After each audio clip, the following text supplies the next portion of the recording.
Hello hello mike check.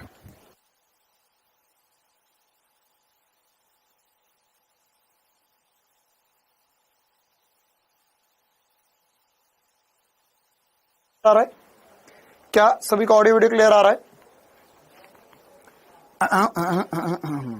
Very good evening, very good evening, very good evening सभी को। कैसे सभी, क्या हाल चाल सभी के? Very very good evening. चलिए तो करते क्लास की शुरुआत। आज हम घूर्णन गति या घूर्णी गति में पढ़ने वाले लेक्चर नंबर 2। और आज हम क्या पढ़ेंगे? हम आज जड़त्व आघूर्ण पे चर्चा करेंगे।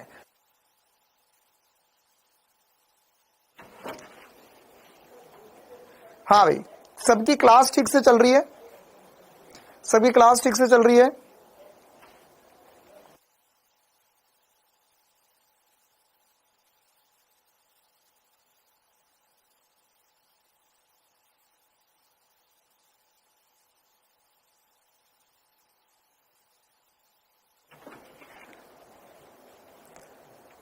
चलिए अच्छा, सबसे पहले ये बताइए कि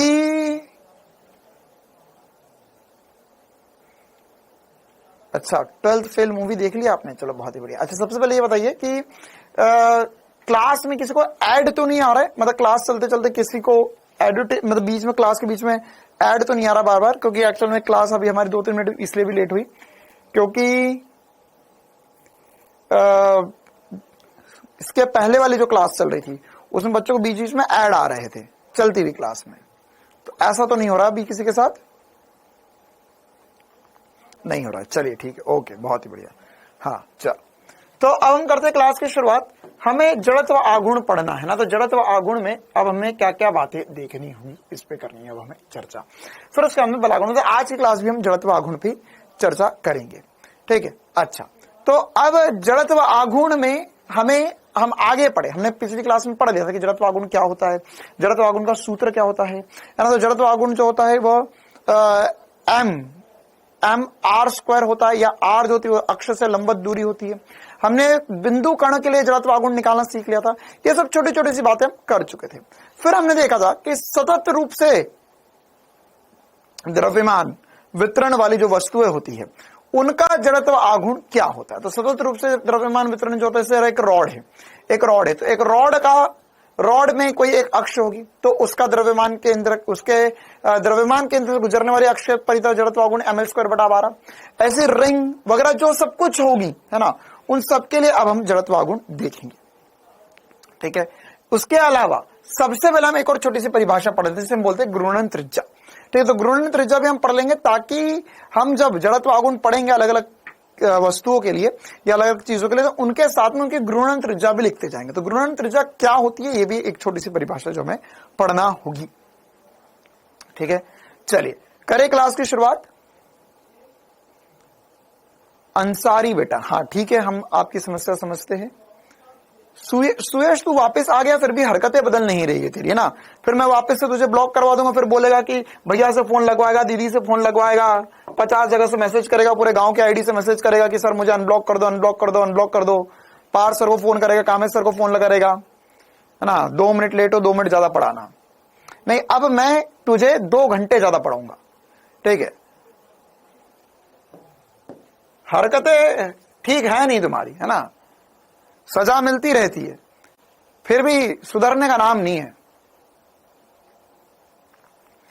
चलिए घूर्णन त्रिज्या क्या होती है? घूर्णन त्रिज्या क्या होती है? तो किसी पिंड की किसी दिए गए अक्ष के प्रत्यय घूर्णन त्रिज्या क्या है? उस बिंदु से अक्ष के लंबवत दूरी के तुल्य होती है जिस पर पिंड का संपूर्ण द्रव्यमान केंद्रित माना जाए। तो पिंड का जड़त्व आघूर्ण उतना ही होगा जितना वास्तविक द्रव्यमान वितरण के कारण होता है। कुछ समझ नहीं आया तो क्या होगा यहां पर देखिए। एक्चुअल में घूर्णन त्रिज्या क्या है, इसको हम आसान शब्दों में ऐसा समझते हैं। हमने द्रव्यमान केंद्र पढ़ा था। द्रव्यमान केंद्र क्या होता है? द्रव्यमान केंद्र यह होता है कि अगर हमारे पास एक ऐसा बिंदु जहां पर हम संपूर्ण द्रव्यमान उठा के रख दे वस्तु का, और जितना बल उन सब पे लग रहा था उतना ही बल इस पे लगाए तो त्वरण समान आए, बाकी सारे जो इफेक्ट है वो सारे समान रहे, तो वो हमने उस बिंदु को क्या बोला था? द्रव्यमान केंद्र बोला था। ठीक है, तो वैसे ही अब हमारे पास घूर्णन त्रिज्या, घूर्णन त्रिज्या क्या होती है, जैसे एग्जाम्पल से हम समझते हैं इस चीज को।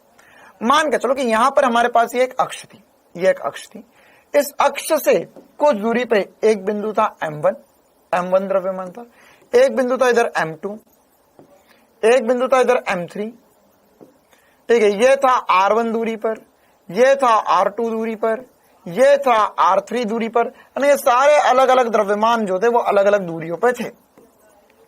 ऐसे हो सकता है R4, R5, है ना, M1, M2, M3, M4, M5, बहुत सारे द्रव्यमान जो है वो, बहुत सारे द्रव्यमान जो है वह इससे इस अक्ष के सापेक्ष किसी न किसी दूरी पर रखे हुए, और ये सब यहाँ पर इस अक्ष के सापेक्ष घूम रहे है ना, ये यहाँ पर ये ऐसा, ये घूमेगा R1 त्रिज्या पर, ये घूमेगा R2 त्रिज्या पर, ये घूमेगा R3 त्रिज्या पर, ठीक है, तो ये सारे के सारे घूमते रहेंगे, घूमते रहेंगे, घूमते रहेंगे, घूमते रहेंगे, घूमते रहेंगे। अब घूर्णन त्रिज्या क्या है, तो अगर मैं केवल एक द्रव्यमान की बात करूं तो सर इस द्रव्यमान की घूर्णन त्रिज्या R1 है, इसकी R2 है, इसकी R3 है, सब जिस अक्ष के सापेक्ष घूम रहे वो क्या है, वो R1, R2, R3 अक्ष हो जाएगी, या सॉरी अक्ष से लंबवत दूरी हो जाएगी, और यह उनकी घूर्णन त्रिज्याएं होंगी। तो सर ये तो हमें समझ में आ गया। तो हमारे पास इस निकाय की घूर्णन त्रिज्या क्या होगी, तो इस निकाय की घूर्णन त्रिज्या हम अगर देखेंगे तो इसके लिए हम बोलेंगे कि अगर मान के चलो यहां पर ये अक्ष थी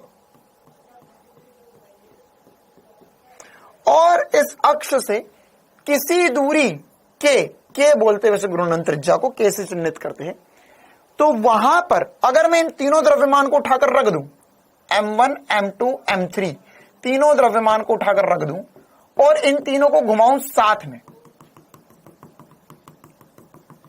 तो ये जड़त्वागुण और ये जड़त्वागुण बराबर आ जाए, तो इस त्रिज्या को हम घूर्णन त्रिज्या कहेंगे।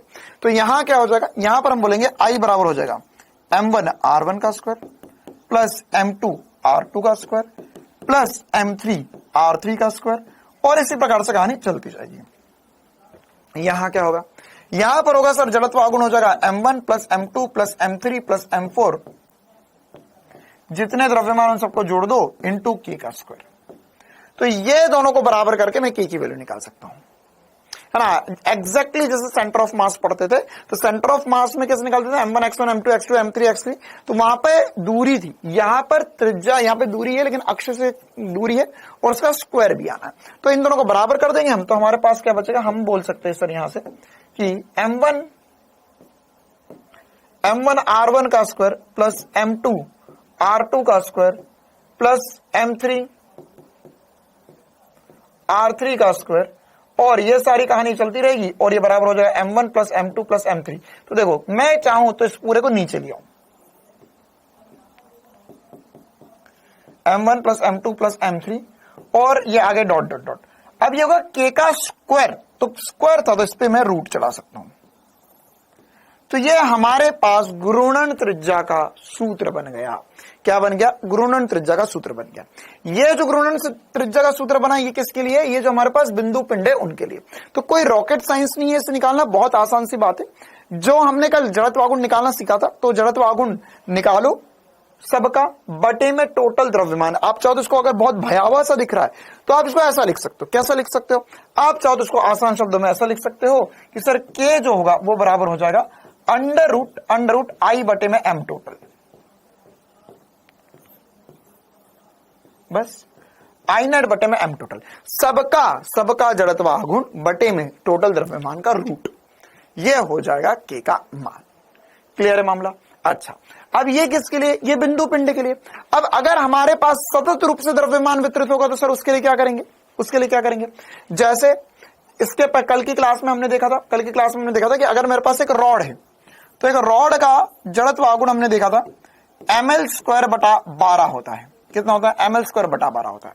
तो सर इसका तो एक ही द्रव्यमान है। अच्छा, तो इसमें k की वैल्यू क्या आएगी, तो इसमें k की वैल्यू आएगी फिर से वही वाली बात, अंडर रूट में जड़त्वागुण बटे में टोटल द्रव्यमान। तो यहां सर एक ही द्रव्यमान है, बिल्कुल सही बात है, और इसका जड़त्वागुण कितना है, ml स्क्वायर बटे में 12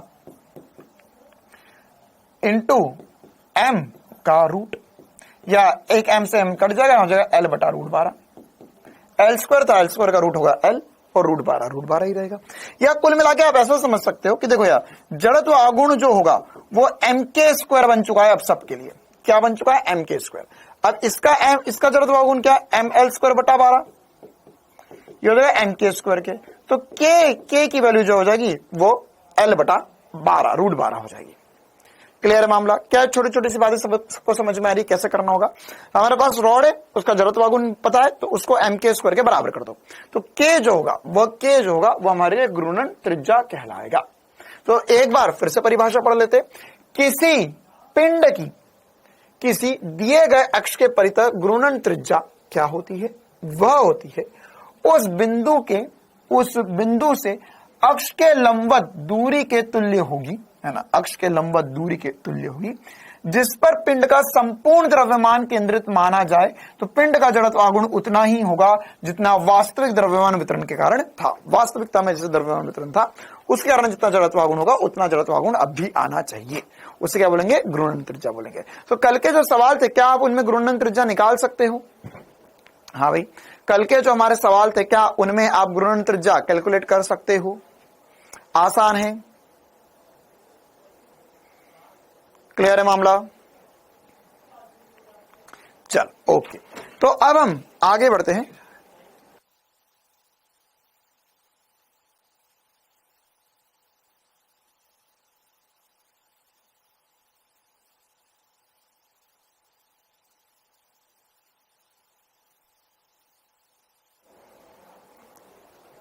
चलिए, तो अब हम क्या करेंगे?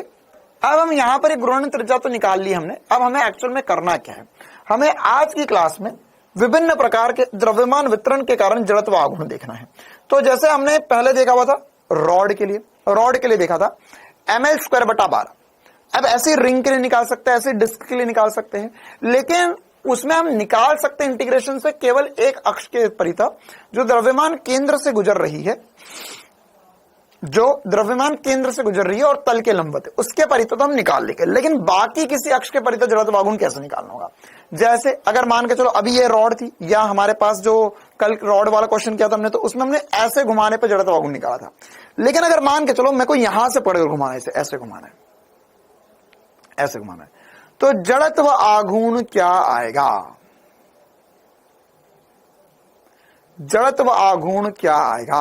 यहां से पकड़कर घुमाना है तो जड़त्व आघूर्ण क्या आएगा? ठीक है, या इस तरफ से पकड़ घुमाना, या मान के चलो मेरे को बीच में से यहां कहीं भी अलग ही दूरी, ना तो द्रव्यमान केंद्र ना तो कोना, यहां से पकड़कर मेरे को उसको घुमाना, तो जड़त्व आघूर्ण क्या आएगा? या अगर मान के चलो मेरे पास एक चकती है ना, जैसे हमारा लैपटॉप, तो अब इस लैपटॉप को मैं यहां से पकड़कर घुमाऊंगा तो जड़त्व आघूर्ण मैंने निकाल लिया, ऐसे उंगलियों पे नचाने वाली बात। तो यहां से पकड़कर घुमा रहा हूं तो जड़त्व आघूर्ण मैंने निकाल लिया। लेकिन ऐसे पकड़कर घुमाऊंगा तो कैसे क्या आएगा जड़त्व आघूर्ण? ऐसे पकड़कर घुमाऊंगा तो जड़त्व आघूर्ण क्या आएगा? यहां से पकड़कर, कोने से पकड़कर घुमाऊंगा तो जड़त्व आघूर्ण क्या आएगा? ये सब कैसे निकालेंगे? तो उस सब के लिए अब हमें दो प्रमेय पढ़ना पड़ेंगे जो बहुत ज्यादा इंपॉर्टेंट है। समांतर अक्ष प्रमेय और दूसरा वाला जो होगा वो होता है लंबवत अक्ष प्रमेय। क्या कहलाता है? लंबवत अक्ष प्रमेय। तो दो प्रमेय है जिसका यूज अब हम सीखेंगे और उसी के बेसिस पे सारे जड़त्व आघूर्ण आएंगे। तो सबसे पहले हम पढ़ेंगे समांतर अक्ष प्रमेय। समांतर अक्ष प्रमेय क्या होता है? देखिए, तो समांतर अक्ष प्रमेय हमें यह बताता है कि अगर मान के चलो आपको किसी का भी एक अक्ष के परितः जड़त्व आघूर्ण पता है, तो आप दूसरी अक्ष के परितः जड़त्व आघूर्ण निकाल सकते हो। दूसरी अक्ष के परितः जड़त्व आघूर्ण निकाल सकते हो जो उसी के समांतर हो। जैसे मान के चलो ये कोई एक द्रव्यमान था, एक पिंड था, इसको मैं इस अक्ष के परितः घुमा रहा था। अब मुझे यहां पर एक अक्ष के परितः घुमाना। देखिए, यहां इस अक्ष के परितः घूमेगा ऐसे, यहां पर ऐसा घूमेगा, यहां पे घूमेगा तो ऐसा पूरा गोल गोल गोल गोल घूमेगा। तो जड़त्व आघूर्ण क्या आएगा? है ना, जड़त्व आघूर्ण क्या आएगा वो पता करना है। तो कैसे पता कर सकते हैं? देखिए, तो कैसे पता करेंगे? यहां पर ये होगा IG क्या है? सेंटर ऑफ मास, या द्रव्यमान केंद्र से गुजरने वाली अक्ष के परितः जड़त्व आघूर्ण। तो आपको अगर किसी भी अक्ष के परितः जड़त्व आघूर्ण निकालना है जो द्रव्यमान केंद्र से गुजरने वाली अक्ष के समांतर है, तो उसको निकालने के लिए आपको लगाना पड़ेगा I बराबर होगा IG प्लस MA स्क्वायर। और ए क्या है, कितनी दूरी आप अक्ष को खसका रहे हो। कहीं पर डी लिखा होता है, कहीं पर ए लिखा हुआ होता है। क्या कह रहा है ये प्रमेय, किसी पिंड का किसी दिए गए अक्ष के परितः जड़त्व आघूर्ण आई, ये आई है ना, आई उस पिंड के द्रव्यमान केंद्र से गुजरने वाले तथा दिए गए अक्ष के समांतर किसी अक्ष के परितः जड़त्व आघूर्ण IG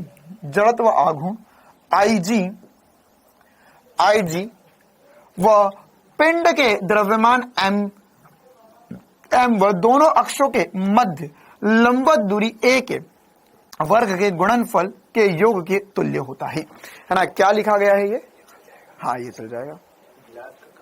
अरे गजब, हाँ और एक प्लेट भी लिया, हाँ साइंटिस्ट आदमी है। देखो भाई, तो जैसे ये है हमारे पास एक चूड़ी है ना, तो अब अगर मैं इसे यहां से, ओहो बहुत ही हल्की है ये, मैंने बोला ऑफिस में से एक कड़ा ढूंढ कर लाओ, कोई ना कोई तो कड़ा पहन कर आया होगा, तो बोलते सर आज तो कोई आया ही नहीं है ऑफिस में। चलो तो मान के चलो अब हमारे पास ये एक रिंग है, तो इस रिंग का जड़त्व आघूर्ण इस अक्ष के परितः है ना, ऐसे ये दिख रही मेरी उंगली, तो ये उंगली के परितः अगर ये ऐसी रिंग घूम रही है ऐसी, तो इसका जड़त्व आघूर्ण कितना आएगा, तो वो होता है mr स्क्वायर। ये डिराइव होता है, ये मैं आपको सीधे वैल्यू बता देता हूं, यह है mr स्क्वायर। क्या है mr स्क्वायर। अच्छा, अब अगर मुझे इस रिंग को यहां से ऐसे, यहां से घुमाना है, ऐसे घुमाना है, तो जड़त्व आघूर्ण क्या आएगा, जड़त्व आघूर्ण क्या आएगा। तो कैसे निकालेंगे जड़त्व आघूर्ण, ऐसे घुमाना है मुझे ना, ये अरे एक तो बहुत ही हल्की है। हाँ चल, ये एक्चुअल में क्या किया, ये मैंने आनंद भैया को बोला कि मेरे को रिंग लाओ, तो वो कहीं से नहीं कर पाया, तो उन्होंने जिस कप से हम पानी पीते ना, तो कप को काट लिया है ना, ऐसे बहुत सारे डिस्पोजल कप रखे हुए ऑफिस में, तो उन्होंने काट लिया और ऊपर वाली जो उसकी रिंग थी वो निकाल के दी, बोले सर इससे काम चला लो अब। तो ये इसको मैं अगर ऐसे घुमाना चाहता हूं, ऐसे घुमाना चाहता हूं, मतलब कहां से घूम रही है ये, यहां से ऐसे इस अक्ष के परितः घूम रही है, ठीक है। तो इसका जड़त्व आघूर्ण कैसे निकालेंगे, तो उन सब के लिए हमें क्या करना होगा, समांतर अक्ष प्रमेय लगाना होगा। नाम से जो समझ में आता है कि अक्ष को समांतर खसकाना है, क्या करना है, समांतर खसकाना है, ठीक है। अच्छा, अब इसमें एक दो एग्जाम्पल करके देखते हैं हम। जैसे कल रॉड के लिए हमने देखा था कि सर एक रॉड है हमारे पास, तो रॉड का जड़त्व आघूर्ण हमने देखा था, इस अक्ष के परितः आता है ml स्क्वायर बटे में 12। कितना आता है, ml स्क्वायर बटे में 12। अच्छा, सबसे इंपॉर्टेंट सी बात कि अगर आपको किसी अन्य अक्ष के परितः जड़त्व आघूर्ण निकालना है ना, अन्य अक्ष के परितः जड़त्व आघूर्ण निकालना है, तो आपको द्रव्यमान केंद्र से गुजरने वाली अक्ष के परितः पता होना चाहिए, है ना। अगर आपको द्रव्यमान केंद्र से गुजरने वाली अक्ष के परितः जड़त्व आघूर्ण नहीं पता, तो आप अन्य अक्ष के परितः नहीं निकाल सकते, है ना। कहां से शिफ्ट करना है, द्रव्यमान केंद्र से। क्या ये द्रव्यमान केंद्र से गुजरने वाली अक्ष है, हाँ सर, कितना है, ml स्क्वायर बटा 12, बहुत ही बढ़िया। अच्छा, तो अब अगर हमें इस अक्ष के परितः निकालना है, क्या ये है किसी सिरे से गुजरने वाली अक्ष के परितः जड़त्व आघूर्ण, तो कितनी दूरी खसकाना पड़ेगी इस अक्ष को, सर L बटा 2 खसकाना पड़ेगी। तो अब नया जड़त्व आघूर्ण जो आ जाएगा, वो कितना आएगा,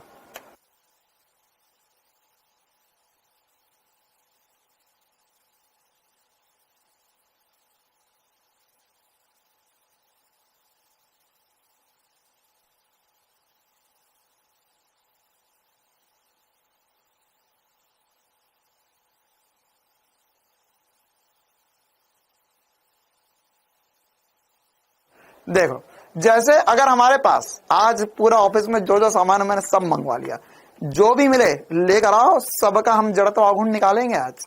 ये प्लेट है, कैंटीन से एक प्लेट मंगवाई है ऊपर से तुम्हारे लिए, है ना, खाना खाने वाली प्लेट। तो अगर मैं इसमें देखो, अभी मैंने इसे रॉड के लिए करके बताया, वैसे इसके लिए भी हो सकता है। ना मैंने ये हमारे ऑफिस में ये जो भैया ने प्लेट ला कर दी, ऊपर है कैंटीन में काम करते वो, तो उनको मैंने बोला कि ये जैसे प्लेट ला के दी है वैसे मुझे किसी कोई ऑफिस में अगर हो, किसी ने चूड़ी वगैरह पहन रखी हो या किसी ने कड़ा पहन रखा हो तो वो भी ला दीजिए। तो उन्होंने बड़ी ही मासूमियत से मुझे जवाब दिया कि सर वो जो चूड़ी वाली थी वो तो चली गई। मैंने बोला कोई बात नहीं, आप कड़ा ला दो कहीं से। देखो, तो यहां पर वो भी सोच रही है सर आज प्लेट यहां क्यों मंगवा ली है। देखो, तो यहां पर ये द्रव्यमान केंद्र, मेरी उंगली जो है वो द्रव्यमान केंद्र पे रखी हुई है, मेरी उंगली जो है वो द्रव्यमान केंद्र पर रखी हुई है। हाँ, तो ये वाली जो अक्ष होगी द्रव्यमान केंद्र से गुजरने वाली अक्ष होगी। तो यहां पर ये अगर चकती घूम रही है, क्या चकती है, तो ये चकती अगर घूम रही है तो इसका जड़त्व आगुण आता है mr²/2। कितना आता है? mr²/2। अब अगर हमें यहां से पकड़कर घुमाना है, इसको ऐसे घुमाना है, कोने से, कोने वाली अक्ष के परितः घुमाना है, तो जड़त्व आघूर्ण क्या आएगा, तो जड़त्व आघूर्ण क्या आएगा। ठीक है, तो वो भी हम निकाल सकते हैं। कैसे निकाल सकते हैं? यहां पर ये जो चकती होगी उसका जड़त्व आघूर्ण सेंटर ऑफ मास से गुजरने वाली अक्ष के परितः पता हमें, ये होगा IG। इसके परितः निकालना तो कितनी दूरी खसकाना पड़ेगी? R दूरी खसकाना पड़ेगी। अब चलो, अब आप दोनों को सॉल्व करके बताओ मुझे। तो क्या होगा सर, यहां पर आएगा, इसको पहले सॉल्व कर लेते रॉड वाला, तो हो जाएगा IG प्लस M। कितनी दूरी खसका है? L बटा 2, L/2 का स्क्वायर। तो ये हो जाएगा ml²/12, ml²/12 प्लस ml²/4। इसको सॉल्व करते कितना आएगा? इसका एलसीएम आ जाएगा 12, ये हो जाएगा ml² प्लस 3ml²। तो 3 प्लस 1 हो गया 4, 4 ml²/12 कट जाएगा ये, तो बचेगा ml²/3। क्या बचेगा? ml²/3 बचेगा। ठीक है, इसी प्रकार से यहां पर इसके लिए क्या आएगा? इसके लिए आंसर क्या आएगा? इसके लिए आंसर आएगा I बराबर होगा IG प्लस mr²। क्यों? कितनी दूरी खसकाया? R दूरी खसकाया, तो mr² होगा। तो इसका आंसर कितना आ जाएगा? इसका आंसर आ जाएगा सर, इसका आंसर आ जाएगा, केंद्र से गुजरने वाली अक्ष के परितः जड़त्व आघूर्ण होता है mr²/2 होता है डिस्क के लिए, चकती के लिए। तो प्लस mr² करेंगे तो कितना हो जाएगा? 3mr²/2 हो जाएगा। आधा और एक जोड़ोगे तो 1.5 आ जाएगा, 3/2 हो जाएगा। ठीक है, चल, तो ये क्या है? समांतर अक्ष प्रमेय कहलाता है। अब समांतर अक्ष प्रमेय आप किसी में भी लगा सकते हो। अब जरूरी नहीं है कि हम यहां से यहीं तक ले जाए, ऐसा जरूरी थोड़ी ना है। ऐसा हो सकता है कि हमने यहां से यहां पर ले गए कि भैया ऐसे ऐसे चकती घुमाएंगे। कैसे घुमाएंगे? जैसे अगर मान के चलो कि मैंने ये प्लेट ऐसी पकड़ी है ना, अब ये वाली केंद्र इस अक्ष के परितः जड़त्व आघूर्ण आपको पता है mr²/2 हो गया। ठीक है, अब मैंने बोला कि मैं ऐसे यहां से ऐसे नहीं घुमा रहा हूं, ऐसे नहीं घुमा रहा हूं, मैंने इसको पकड़ा और मेरा हाथ ऐसे घूम रहा है, ऐसे। अब इसका जड़त्व आघूर्ण बताओ। टूटा नहीं, थोड़ा दूर से करते, ऐसे बताओ, ऐसे घूम रहा है, ऐसा घूम रहा है। अगर ये ऐसा घूम रहा है तो अब बताओ जड़त्व आघूर्ण क्या आएगा? अब जड़त्व आघूर्ण क्या आएगा? तो अब जड़त्व आघूर्ण कैसा आएगा?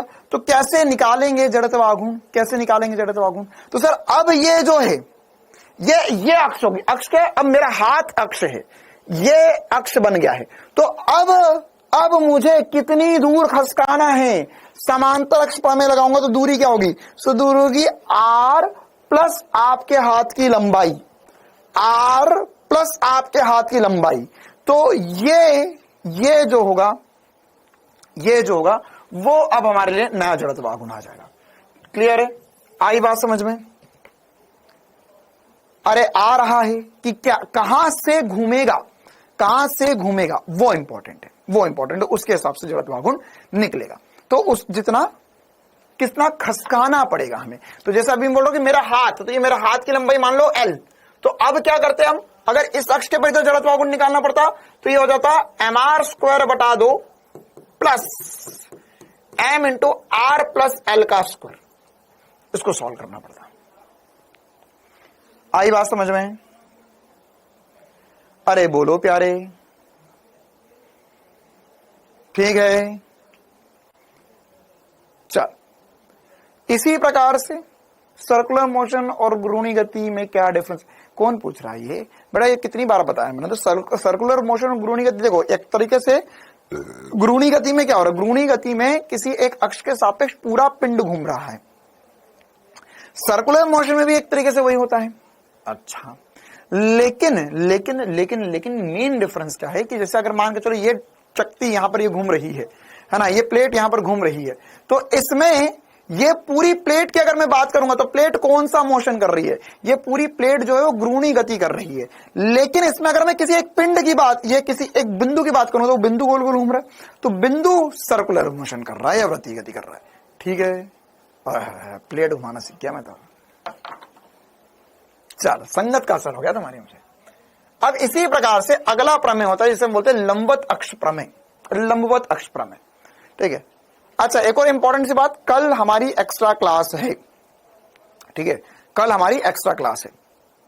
चलिए, अभी मैं बता दूंगा टाइमिंग वैसे 10 बजे से रहेगा। अब लंबवत अक्ष प्रमेय क्या होता है, लंबवत अक्ष प्रमेय क्या होता है। हाँ, 10 से 2 कल केमिस्ट्री और फिजिक्स की एक्स्ट्रा क्लास है। कल टेस्ट तो बेटा टेस्ट 2 बजे से होगा ना, टेस्ट तो 2 बजे से होगा। और अगर कल नहीं देना टेस्ट तो कोई बात नहीं, टेस्ट आप परसों दे देना, टेस्ट परसों दे देना। ठीक है, मैं आपके मार्क्स काउंट करवा दूंगा, टेस्ट परसों दे देना। परसों फिजिक्स और केमिस्ट्री क्लास नहीं होगी इसलिए मैं बोल रहा हूं। ठीक है, तो कल फिजिक्स और केमिस्ट्री क्लास होगी परसों की जगह, है ना। अब इतवार वितवार भूल जाओ सब जिंदगी में। हाँ, पिछली बार की तरह टेस्ट सीरीज होगी, चिंता ना करो। रिवीजन नहीं होगा, आगे का पढ़ाएंगे, इसमें रेगुलर क्लास की तरह होगी।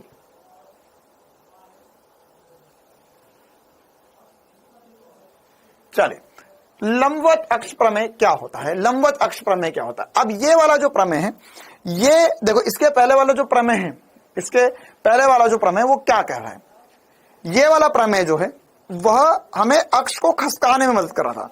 मतलब पहले अक्ष यहां थी, अब अक्ष को खसका कर यहां कर दो, अक्ष को खसका कर यहां कर दो, यहां कर दो, कहीं भी कर सकते हो। अच्छा, अब ये जो दूसरा वाला प्रमेय है, दूसरा वाला जो प्रमेय है, वो प्रमेय हमें एक्चुअल में अक्ष चेंज करने को कहता है, या अगर आपको अक्ष चेंज करना है तो उसके लिए हमारे पास परपेंडिकुलर एक्सिस थ्योरम होगा।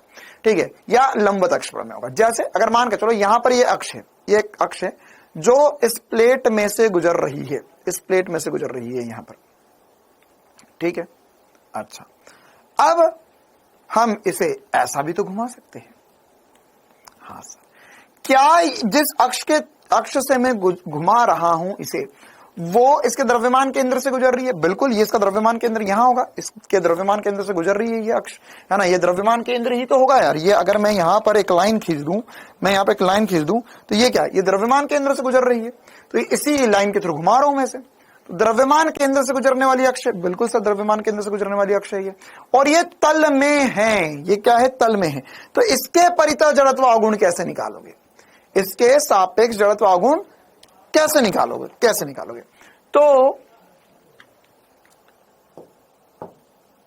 तो कैसे निकलेगा यह जड़त्व आघूर्ण, तो उसके लिए हमारे पास होता है लंबवत अक्ष प्रमेय। क्या होता है, लंबवत अक्ष प्रमेय। लंबवत अक्ष प्रमेय क्या होता है, इस प्रमेय के अनुसार किसी समतल पटल का उसके तल के लंबवत किसी अक्ष के परितः जड़त्व आघूर्ण उसके तल में स्थित 2 परस्पर लंबवत अक्षों के परितः जड़त्व आघूर्ण के योग के तुल्य होता है, या लंबवत अक्षों के जिनके कटान बिंदु से प्रथम अक्ष गुजरता है उसके योग के बराबर होता है। क्या लिखा हुआ है ये देखो, इसको हम ऐसा समझ सकते हैं। मान के चलो हमारे पास कोई भी एक तल है। अच्छा, सबसे पहली बात तो ये बता दूं, ये वाला जो लंबवत अक्ष प्रमेय है ये केवल 2D ऑब्जेक्ट्स के लिए होता है, 2D वस्तु के लिए, द्विविमीय वस्तु के लिए होगा ये, है ना। जैसे प्लेट के लिए लग सकता है, ये प्लेट वृत्ताकार भी हो सकती है, वर्गाकार भी हो सकती है, आयताकार भी हो सकती है, किसी भी आकार की प्लेट हो सकती है, वलय हो सकती है, रॉड हो सकती है। लेकिन 3D वस्तु, जैसे 3D वस्तु क्या होगी, जैसे बॉल उनके लिए नहीं लगेगा, सिलेंडर उसके लिए नहीं लगा सकते हैं, है ना। हम केवल यह किसके लिए लगा सकते हैं, यह हम केवल और केवल द्विविमीय वस्तु या प्लेट, वलय और रॉड के लिए लगा सकते हैं। ठीक है, अब क्या कहता है यह प्रमेय, क्या कहता है यह प्रमेय? यह प्रमेय बोल रहा है कि देखो यार, कोई भी एक बिंदु लोगे आप, तो कोई भी एक बिंदु लोगे तो उस बिंदु से 3 अक्ष गुजर सकती है। बिल्कुल सही बात है ना। हमें पता है सर कि कोई भी एक हमारे पास बिंदु होगा तो उस बिंदु से 3 अक्ष गुजरती है। कौन कौन सी? एक्स अक्ष, वाई अक्ष और जेड अक्ष। ठीक है, एक तल के लंबवत होगी और 2 तल में होगी। तो ये इतनी सी बात बोल रहा है कि जो तल के लंबवत अक्ष है, जो तल के लंबवत अक्ष है, उसके परितः जो जड़त्व आघूर्ण आएगा, जैसे ये तल के लंबवत अभी आई जेड है, तो आई जेड जो होगा वो बराबर होगा आई एक्स प्लस आई वाई के, आई एक्स प्लस आई वाई के बराबर होगा। आई जेड जो होगा वो बराबर होगा आई एक्स प्लस आई वाई के बराबर होगा। मतलब ये रही जेड अक्ष जिसके परितः जड़त्व आघूर्ण हमें निकालना है, और ये बराबर होगा एक्स और वाई के जड़त्व आघूर्ण के योग के बराबर। ठीक है, हाँ, parallel axis theorem 3D 2D सब में लगा सकते हैं, लेकिन ये जो लंबवत अक्ष प्रमेय केवल 2D ऑब्जेक्ट्स में लगेगा ना, क्योंकि खुद सोचो ना यार, 3D ऑब्जेक्ट होगा तो उसमें तुम कैसे बताओगे तल कौन सा है? फिर एक गेंद है, अब बताए गेंद में कौन सा तल है? सर गेंद में तो बहुत सारे तल है। ठीक है, लेकिन हम 2D ऑब्जेक्ट में बता सकते हैं कि हाँ सर ये एक 2D ऑब्जेक्ट है, तो यहां पर ये प्लेट है, तो यहां पर ये एक तल हुआ और एक अक्ष के लंबवत आएगी। ठीक है, तो ये प्रमेय कहना चाह रहा है कि देखो, अब जरूरी नहीं है कि हमेशा हमेशा जो वस्तु है वो एक्स वाई तल में ही रखी हो। बस ये कह रहा है जो लंबवत अक्ष होगी, तल के लंबवत जो अक्ष होगी, वो उसका जड़त्व आघूर्ण होगा आई एक्स प्लस आई वाई के बराबर। जैसे एग्जाम्पल में आपको मैं बताता हूं, मान के चलो हमारे पास यहां पर एक कोई अलग सा समतल पटल है और इसमें ये ऐसा रखा हुआ है, ये एक्स अक्ष है, ये वाई अक्ष है, या चलो ये जेड अक्ष है और ये वाई अक्ष है। तो अब यहां पर समान ये लंबवत अक्ष प्रमेय की इक्वेशन क्या लिखेंगे? तो अब यहां पर लिखेंगे आई वाई बराबर होगा I Z plus I x के, आई वाई बराबर होगा I Z plus I x के बराबर होगा। ठीक है, I Z plus I x. क्यों? क्योंकि अब कौन सा अक्ष लंबवत है? वाई अक्ष लंबवत है। क्या होगा? वाई अक्ष लंबवत है। तो वाई अक्ष लंबवत होगा तो इसमें हमारे पास आई वाई बराबर होगा I Z plus I x के। क्लियर है मामला? तो यह छोटी सी बात हम सभी को समझ में आनी चाहिए। इसमें जरूरी नहीं है ना, बहुत बार कहते हैं स्कूल में बच्चा पढ़ता है या पहले रट लेता है कि आई जेड बराबर होगा आई एक्स प्लस आई वाई। ये हमेशा जरूरी नहीं है। जरूरी क्या है? जरूरी क्या है कि हमारे पास जो अक्ष लंबवत हो तल के, उसके परितः जड़त्व आघूर्ण जो होगा वो दोनों अक्ष जो तल में है उनके योग के बराबर होगा। ये वाला जो प्रमेय वो जाने अनजाने में कल आपने प्रूव भी कर दिया था। अगर याद हो आपको तो कल मैंने एक क्वेश्चन करवाया था आपको, यहां पर बता देता हूं। कल मैंने आपको एक क्वेश्चन करवाया था जिसमें मैंने आपको बताया था कि अगर ये एक एक्स कॉमा वाई बिंदु है और हमारे पास ये एम द्रव्यमान है, तो अगर आपने देखा हो वहां पर तो आपको आया था, कॉपी के पन्ने पलटाकर देख सकते हो, आई एक्स की वैल्यू आई थी एम वाई स्क्वायर, आई वाई की वैल्यू आई थी एम एक्स स्क्वायर और आई जेड की वैल्यू जो आई थी वो आई थी m x square plus y square. अगर आप देखो ध्यान से तो ये क्या है? इन दोनों के योग के बराबर ही तो है। यहां पर क्या लिखा हुआ है? यहां पर यही तो लिखा हुआ है कि आई जेड जो होगा वो आई एक्स प्लस आई वाई के बराबर होगा, है ना। मतलब आई जेड क्या है? ये तल के लंबवत अक्ष है और आई एक्स और आई वाई तल में है। आया मजा? तो ये एग्जैक्टली वैसा का वैसा जैसा हमने कल की क्लास में देखा था, जाना था, पहचाना था और करा था। चलिए, तो ये एक बेसिक सी बात है जो हमें पता होनी चाहिए। अच्छा, अब इसके एग्जाम्पल करते हैं हम ताकि हमें और फील आने लगे कि ये क्या कहना चाह रहा है। देखिए, जैसे हम अभी जो एग्जाम्पल है वो एग्जाम्पल डिस्क पे ही करेंगे, जो अभी हमने डिस्क पढ़ी थी या जो हमारे पास प्लेट है उसी पे एग्जाम्पल करेंगे हम। ठीक है, तो क्या होगा? ये होगा कि यहां पर हमारे पास ये अगर एक डिस्क है, हमारे पास एक डिस्क है। अब ध्यान समझना है ना, क्योंकि अब ये क्या होगा? 2D में बन रहा है बोर्ड पे और मैं 3D में बोलूंगा। क्यों? क्योंकि अब मैं एक अक्ष ऊपर बनाऊंगा, एक अक्ष इधर बनाऊंगा, एक अक्ष इधर बनाऊंगा। ठीक है, तो अब हम इसका यूज करके कुछ जड़त्व आघूर्ण निकालने की कोशिश करते हैं। जैसे अभी मैंने आपको बताया कि अगर मेरे पास एक डिस्क होती है तो डिस्क का जड़त्व आघूर्ण mr² होता है। क्या होता है? mr² सेंटर ऑफ मास के सापेक्ष। ये वैल्यू आपको याद रखनी पड़ेगी। अच्छा, अब मैं चाहता हूं कि इस अक्ष के परितः मुझे जड़त्व आघूर्ण पता चल जाए। तो ये क्या अक्ष इसके लंबवत है? बिल्कुल सर। और ये उसी के कटान बिंदु से गुजर रही है? बिल्कुल सर। तो अगर इसे मैं z अक्ष बोल देता हूं, अगर ये z हो जाता है तो ये मेरे लिए x होगा, और y क्या होगा सर? y ये वाली लाइन हो जाएगी, ये मेरे लिए y हो जाएगा। ठीक है, तो यहां पर होना चाहिए सर iz बराबर होगा ix प्लस iy के। iz जो होगा वो बराबर होगा ix प्लस iy के। क्लियर है छोटी सी बात? अच्छा सर, अब इसमें हम कैसे कर सकते हैं इसे सॉल्व? अच्छा, किसी को आता है? क्या आएगा आंसर बताओ?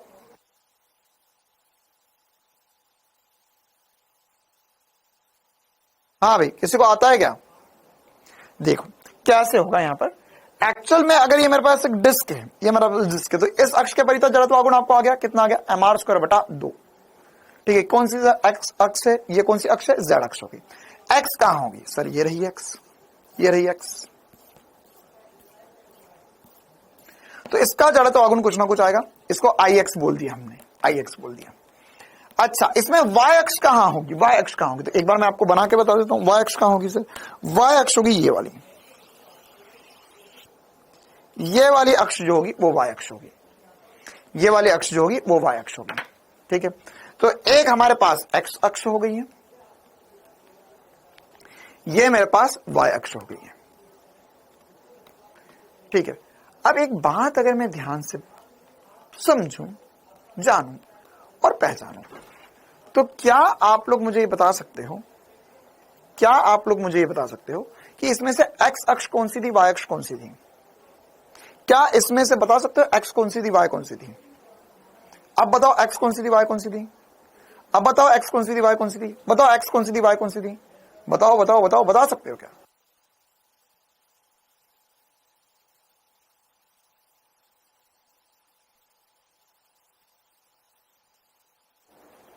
बताओ, कौन सी x थी, कौन सी y थी?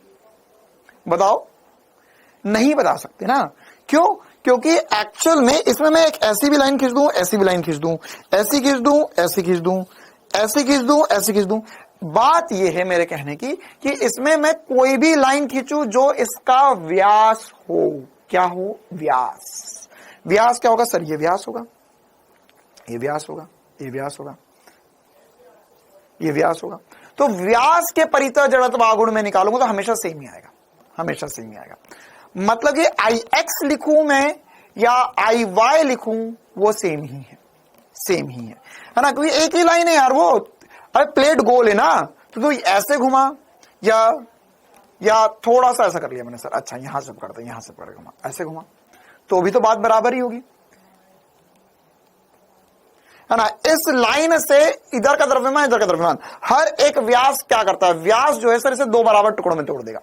व्यास क्या करेगा? दो बराबर टुकड़ों में तोड़ देगा। तो कहने की बात ये होगी कि यहां पर हमेशा ix और iy बराबर होंगे। चकती में व्यास होता है वो कोई भी लो बराबर होगा। मतलब मैं ऐसा लिख सकता हूं iz की वैल्यू तो मेरे पास mr², अच्छा ये mr²/2 होगी चकती के लिए, है ना। तो यहां पर हम लिखेंगे ये हो जाएगा mr² बटा 2 बराबर होगा, अच्छा ix और iy बराबर है तो इसे मैं लिख दूंगा ix प्लस ix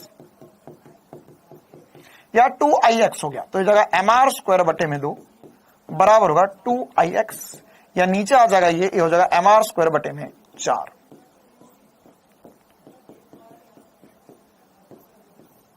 यही ix होगा, यही iy होगा, है ना, यही ix होगा, यही iy होगा, ये दोनों ही होंगे mr² बटे में 4। कितने होंगे? mr² बटे में 4 होंगे। क्लियर है मामला? तो यह व्यास के सापेक्ष, ये क्या है? व्यास के सापेक्ष, तल में और व्यास के सापेक्ष जड़त्व आघूर्ण निकाला।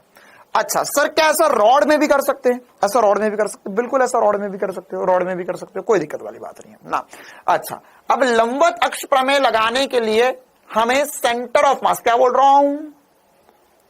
लंबवत अक्ष प्रमेय लगाने के लिए, इससे पहले क्या पढ़ा था, समांतर अक्ष प्रमेय।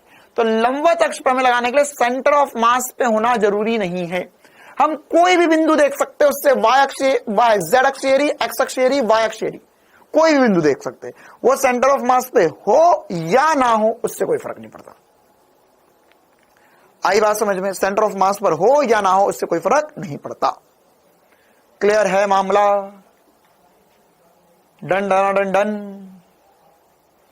चलो ओके, तो अगर ये सब कुछ समझ में आया तो अब मैं आपको अलग अलग प्रकार की वस्तुएं, जैसे रिंग, रिंग के सारे केसेस, डिस्क के सारे केसेस, फिर गोला उसके सारे केसेस, ठोस गोला, खोखला गोला, छड़ उसके सारे केसेस, बेलन उसके सारे केसेस, आयताकार पटल उसके सारे केसेस, इन सब का जड़त्व आघूर्ण, ये क्या एक तरीके से क्वेश्चन है, ये सारे क्या क्वेश्चन है, या इनको मिला मिला के क्वेश्चन बनाए जाते हैं। तो उन सबका जड़त्व आघूर्ण मैं एक एक करके आपको बताऊंगा।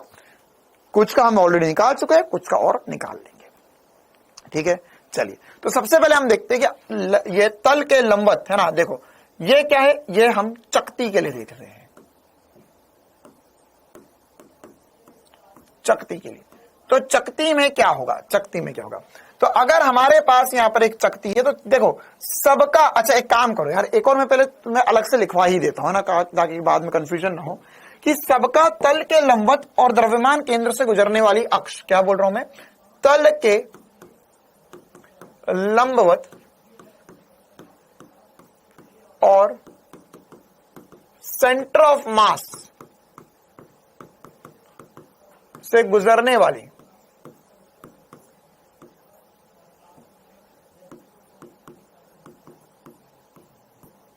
अक्ष, सेंटर ऑफ मास से गुजरने वाली अक्ष के परितः जड़त्व आघूर्ण मैं एक बार आपको अलग से लिखवा दूं, क्योंकि ये जो चीजें इंटीग्रेशन से डिराइव होती है, फिर इसके आगे ही हम सारी और चीजें डिराइव करते हैं।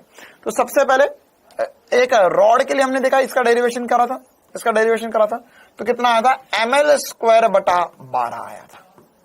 इसी प्रकार से अगर आप एक रिंग के लिए करोगे, रिंग के लिए ये क्या है, रॉड को हिंदी में बोलते हैं छड़, रॉड माने छड़, ये दिखती है ऐसी रॉड।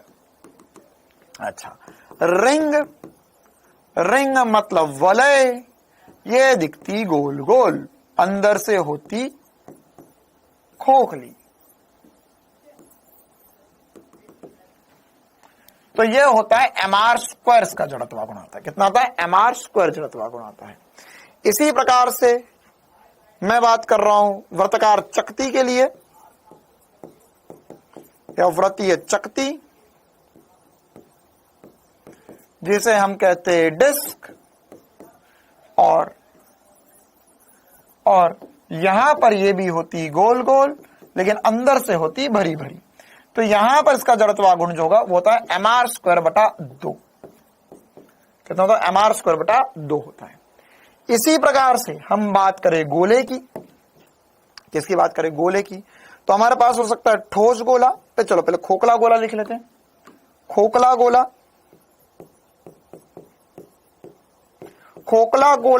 या आप बोल सकते हैं गोलीय कोश, इससे क्या बोल सकते हैं, गोलीय कोश। तो गोलीय कोश मतलब अंदर से खाली, तो इसका जड़त्व आघूर्ण होता है 2/3 mr²। इसी प्रकार से मैं बोल रहा हूं ठोस गोला,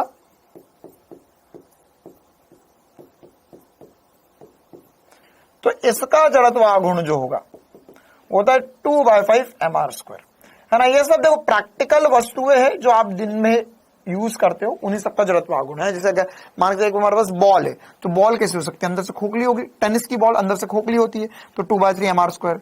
या एक ठोस गोला, बास्केटबॉल अंदर हवा भर दी उसमें, या फिर कॉर्क की बॉल जो अंदर से ठोस होती है, तो यहां पर 2/5 mr² होगा।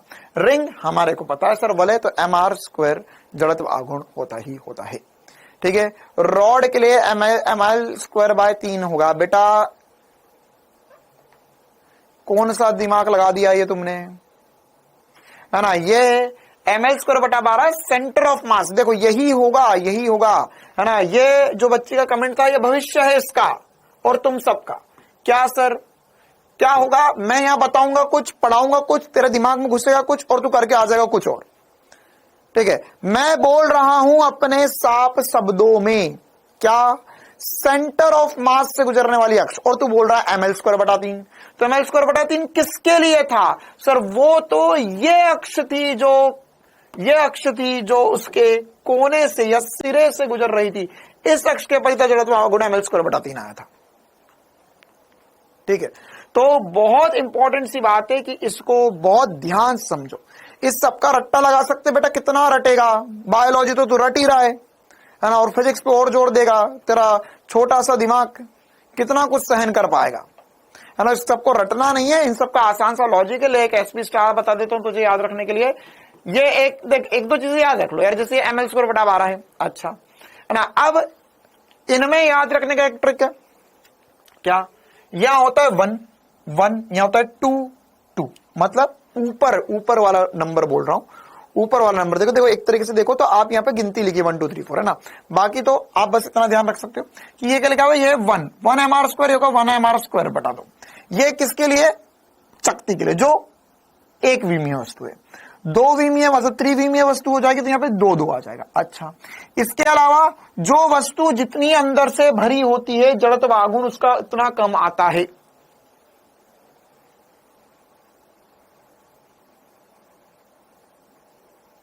क्या बोल रहा हूं, क्या बोल रहा हूं कि जो वस्तु जितनी अंदर से भरी होती है,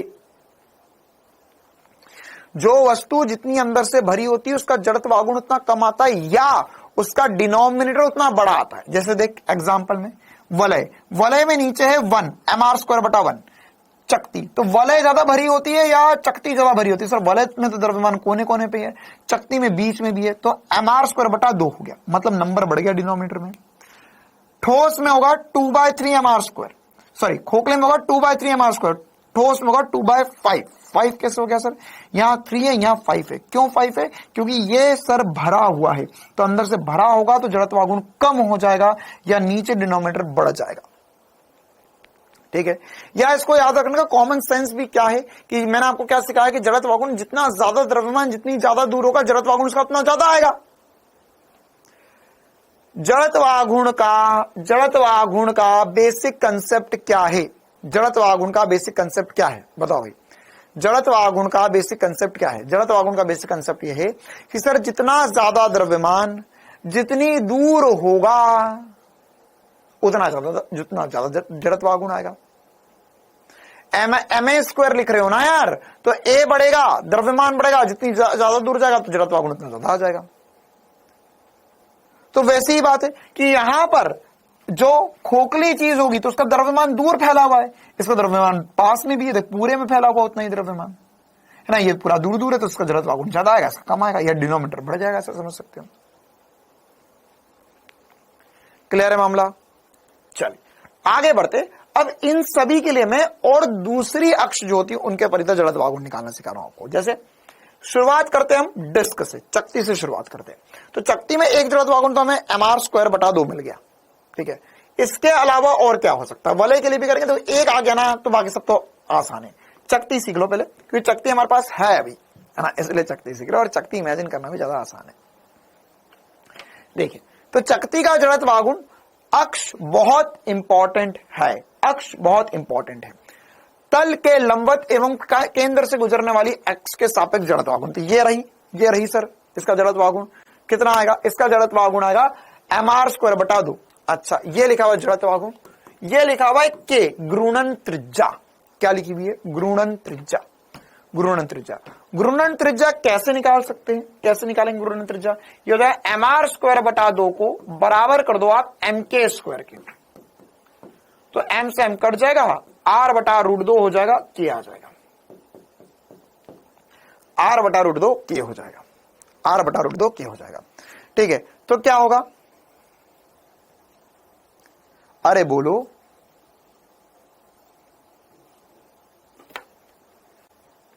बोलो क्या होगा? r बटा √2 हो जाएगा, r बटा √2 हो जाएगा।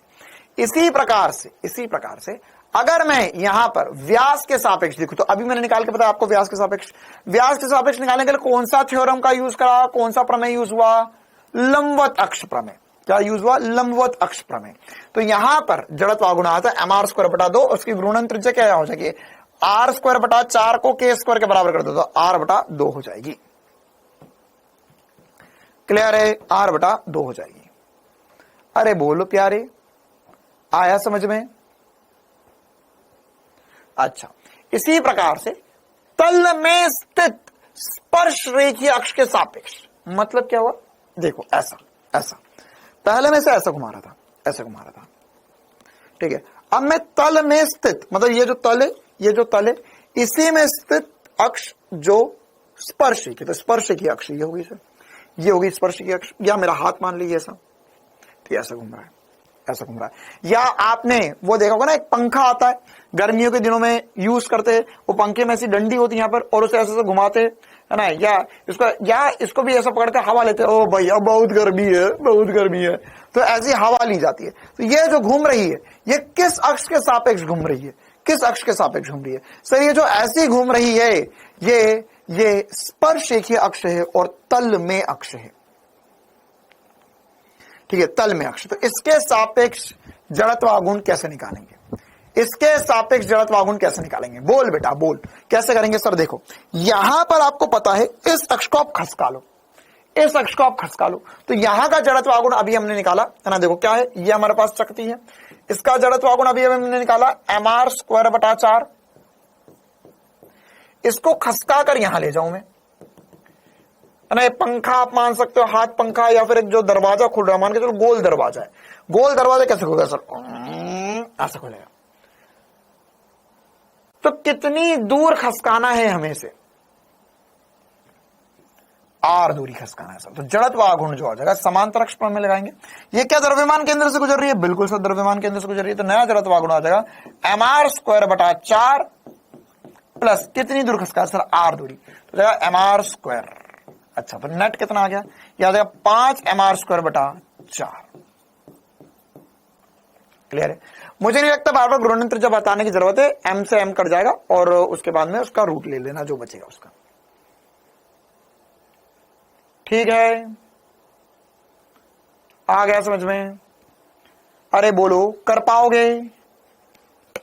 ये लाइन तो परमानेंट होगी तो क्या हुआ, नई प्लेट आ जाएगी तुम्हारे लिए, ऐसे प्लेट ही प्लेटें बिछा देंगे, तुम पढ़ो तो सही ढंग से।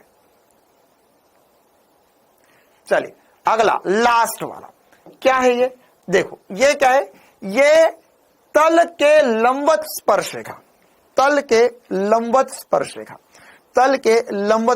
मतलब देखो ये एक स्पर्श रेखा, ये क्या है, यह तल के लंबवत है, हाँ सर तल के लंबवत है, और कौन सी अक्ष है ये सर, ये द्रव्यमान केंद्र से गुजरने वाली अक्ष है, ये तल के लंबवत और कैसे, द्रव्यमान केंद्र से गुजरने वाली अक्ष है। अब मैं चाहता हूं कि यह अक्ष यहां खसक जाए ऐसी, तो ये ऐसे घुमाऊं मैं प्लेट को,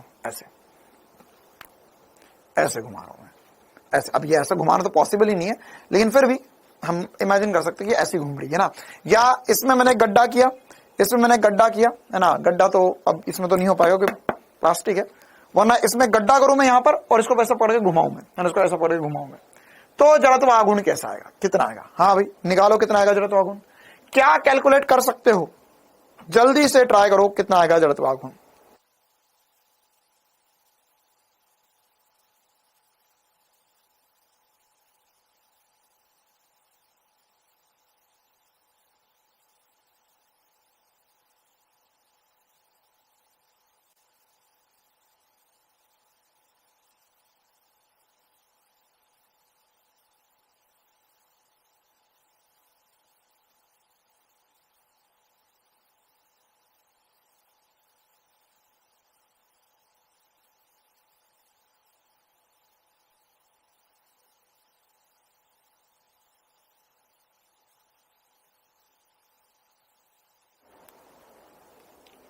हाँ भाई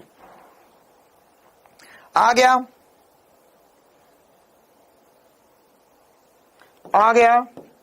देखो तो कैसे करेंगे, यहां पर ये जो अक्ष के परितः जड़त्वागुण होगा वो आएगा mr²/2, द्रव्यमान केंद्र के सापेक्ष।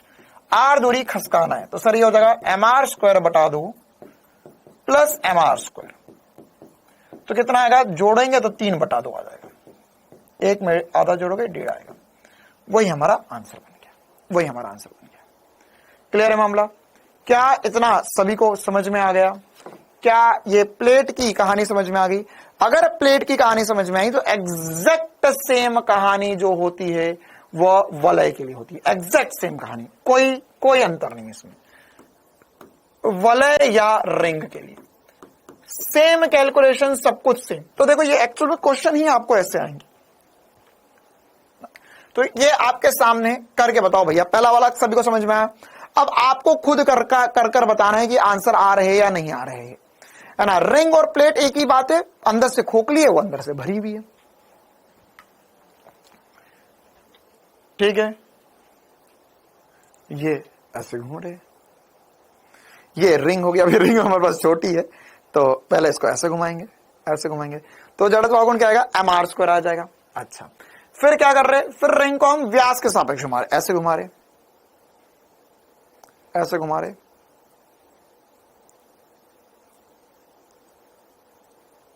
या ऐसे घुमा रहे हम। अरे साइकिल का पहिया नहीं है यार, ये कौन मूर्ख है, बहुत देर से लगा हुआ है साइकिल का पहिया घुमाओ, साइकिल का पहिया घुमाओ। साइकिल नहीं देखी क्या तूने? तेरे गांव में ऐसी कौन सी साइकिल है जिसमें केवल रिंग है, बिना तालियों की साइकिल है क्या तेरे पास? अब तू निकाल के बताएगा, तेरे होमवर्क है, साइकिल के पहिए का जड़त्व आघूर्ण निकाल के बता। साइकिल के पहिए में, साइकिल में रिंग होती है और बीच में ताड़ियां होती है या तिलियां होती है, तो इसका जड़त्व आघूर्ण कैसे निकालेगा तू? अभी करेंगे ना वो, 50 बार कमेंट कर दिया, साइकिल का पहिया लाओ, साइकिल का पहिया लाओ, कहां से लाओ साइकिल में, है ना। अभी कर तो ले, पहले रिंग का निकला, ठीक है, फिर ताड़ियों का निकालेंगे, फिर ऐड करना सीखेंगे उन्हें। अच्छा, ये रिंग का सब निकाल पा रहे, रिंग का निकाल पा रहे,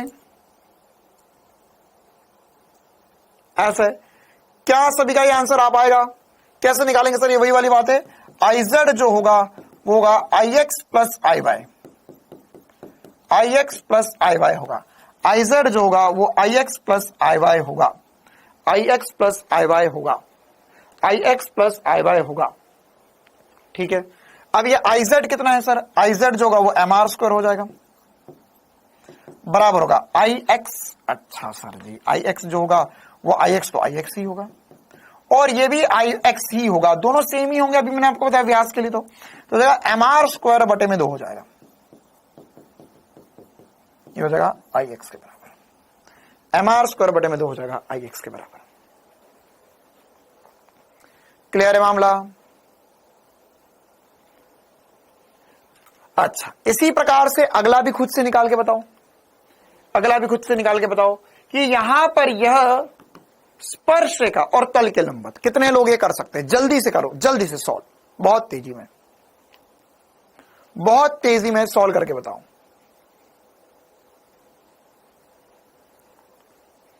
बहुत तेजी में सॉल्व करके बताओ क्या आएगा आंसर। 2mr² आ रहा है इसका, तो देखो तुम्हारा क्या आ रहा है ना। यहां पर इसके परितः जड़त्व आघूर्ण ऑलरेडी mr² आपको पता है, और कितना खसकाना है सर? r ही खसकाना है, तो जड़त्व आघूर्ण हो जाएगा mr², सेंटर ऑफ मास के अबाउट, प्लस दूरी भी r खसकानी है, तो 2mr² इज द जड़त्व आघूर्ण, is the answer for this question. √2 साथ में आते जा रहा है सभी का, √2 कर पा रहे हो? √2 कैसे आया सर? यहां पर से m को हटाया और 2r² को k² के बराबर कर दिया, ठीक है। आया मामला समझ में? चलो, हाँ, ओके। अब हम आगे बढ़ते, अब हम निकालेंगे गोले के लिए। तो एक ठोस गोला होगा, एक गोलीय कोश या खोखला गोला होगा। इसमें ज्यादा लोचा नहीं है, इसमें ज्यादा लोचा नहीं है। क्यों नहीं है इसमें ज्यादा लोचा?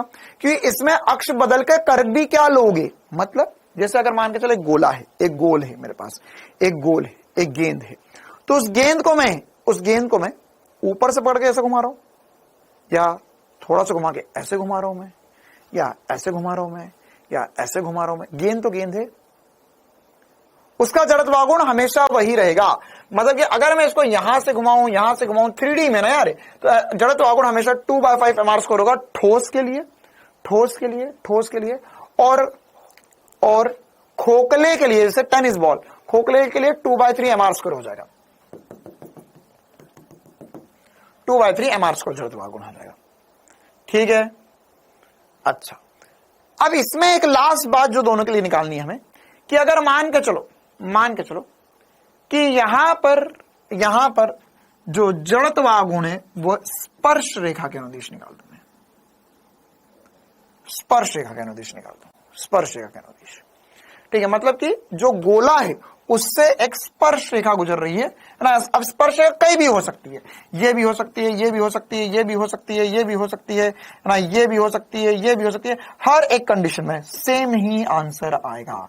क्यों? क्योंकि सर खसकाना तो आर दूरी है, यहां पर मानूंगा तो मैं ये वाली एक केंद्र से गुजरने वाली अक्ष ले लूंगा, उससे आर दूरी खसकाऊंगा, तो बात तो बराबर है हर एक कंडीशन में, है ना, हर एक कंडीशन में बात तो बराबर ही होगी।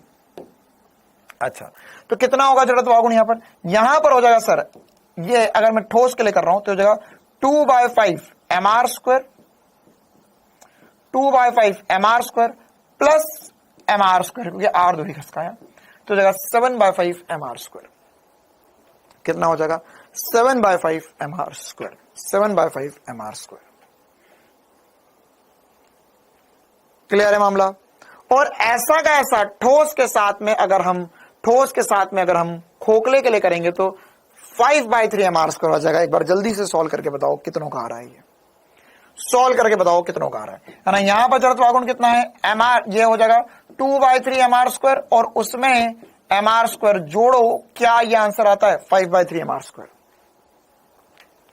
5/3 mr²। कितना का आंसर आ रहा है? जल्दी से करके बताओ, ये जल्दी से करके बताओ कितनों का आंसर आ रहा है, ये कितनों का आंसर आ रहा है?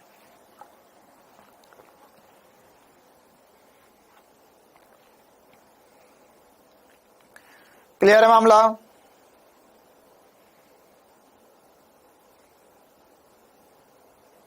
बीएमएस हो गया सबको, बीएमएस डीपीएस सब हो गया,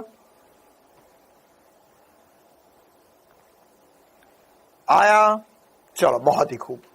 हाँ भाई, तो अब ये किसके लिए बातें थी? ये गोलीय कोश के लिए बात हुई। इसी प्रकार से रॉड के लिए भी हम रॉड के लिए ऑलरेडी निकाल चुके, तो इसमें अब मेहनत करने की जरूरत नहीं है। ये होता है 2/ml² और इसी प्रकार से वह अक्ष जिसमें अगर हम निकाल रहे हैं वह अक्ष जो सिरे से गुजर रही है या किसी कोने से गुजर रही है, तो ml²/3 जड़त्व आघूर्ण उसका होगा। ये हम ऑलरेडी निकाल चुके हैं। ठीक है,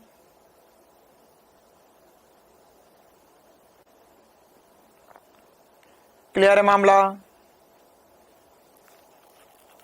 डीडीजी हो गया, दिमाग में घुस गया, बहुत बढ़िया। और कुछ शॉर्ट फॉर्म बन रहा है आजकल तुम्हारा?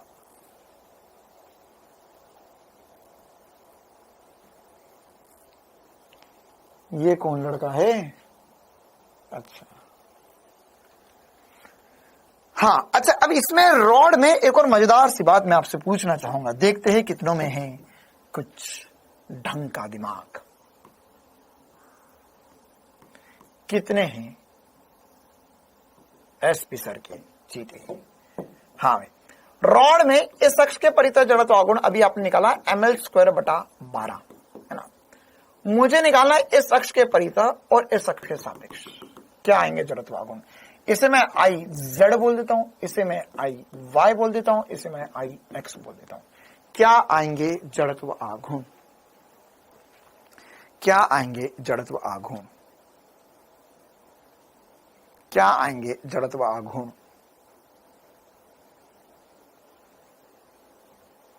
बोलो भैया।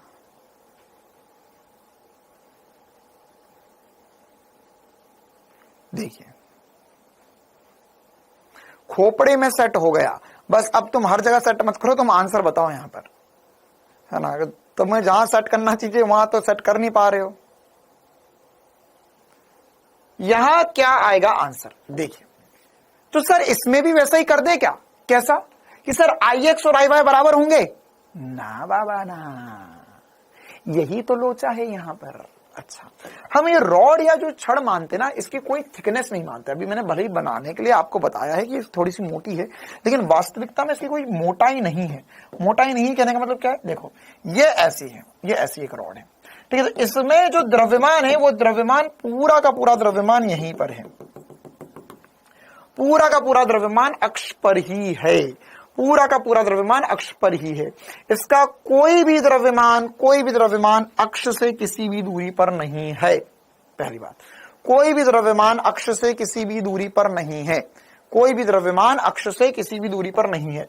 इसका मतलब क्या है सर जी? इसका मतलब क्या है कि कोई भी द्रव्यमान अक्ष से किसी भी दूरी पर नहीं है, अक्ष से किसी भी दूरी पर नहीं है कोई भी द्रव्यमान, ठीक है। इसका मतलब ये हो गया है, इसका मतलब ये हुआ है कि यहां पर Ix जो होगा वो 0 होगा, Ix जो होगा वो 0 होगा।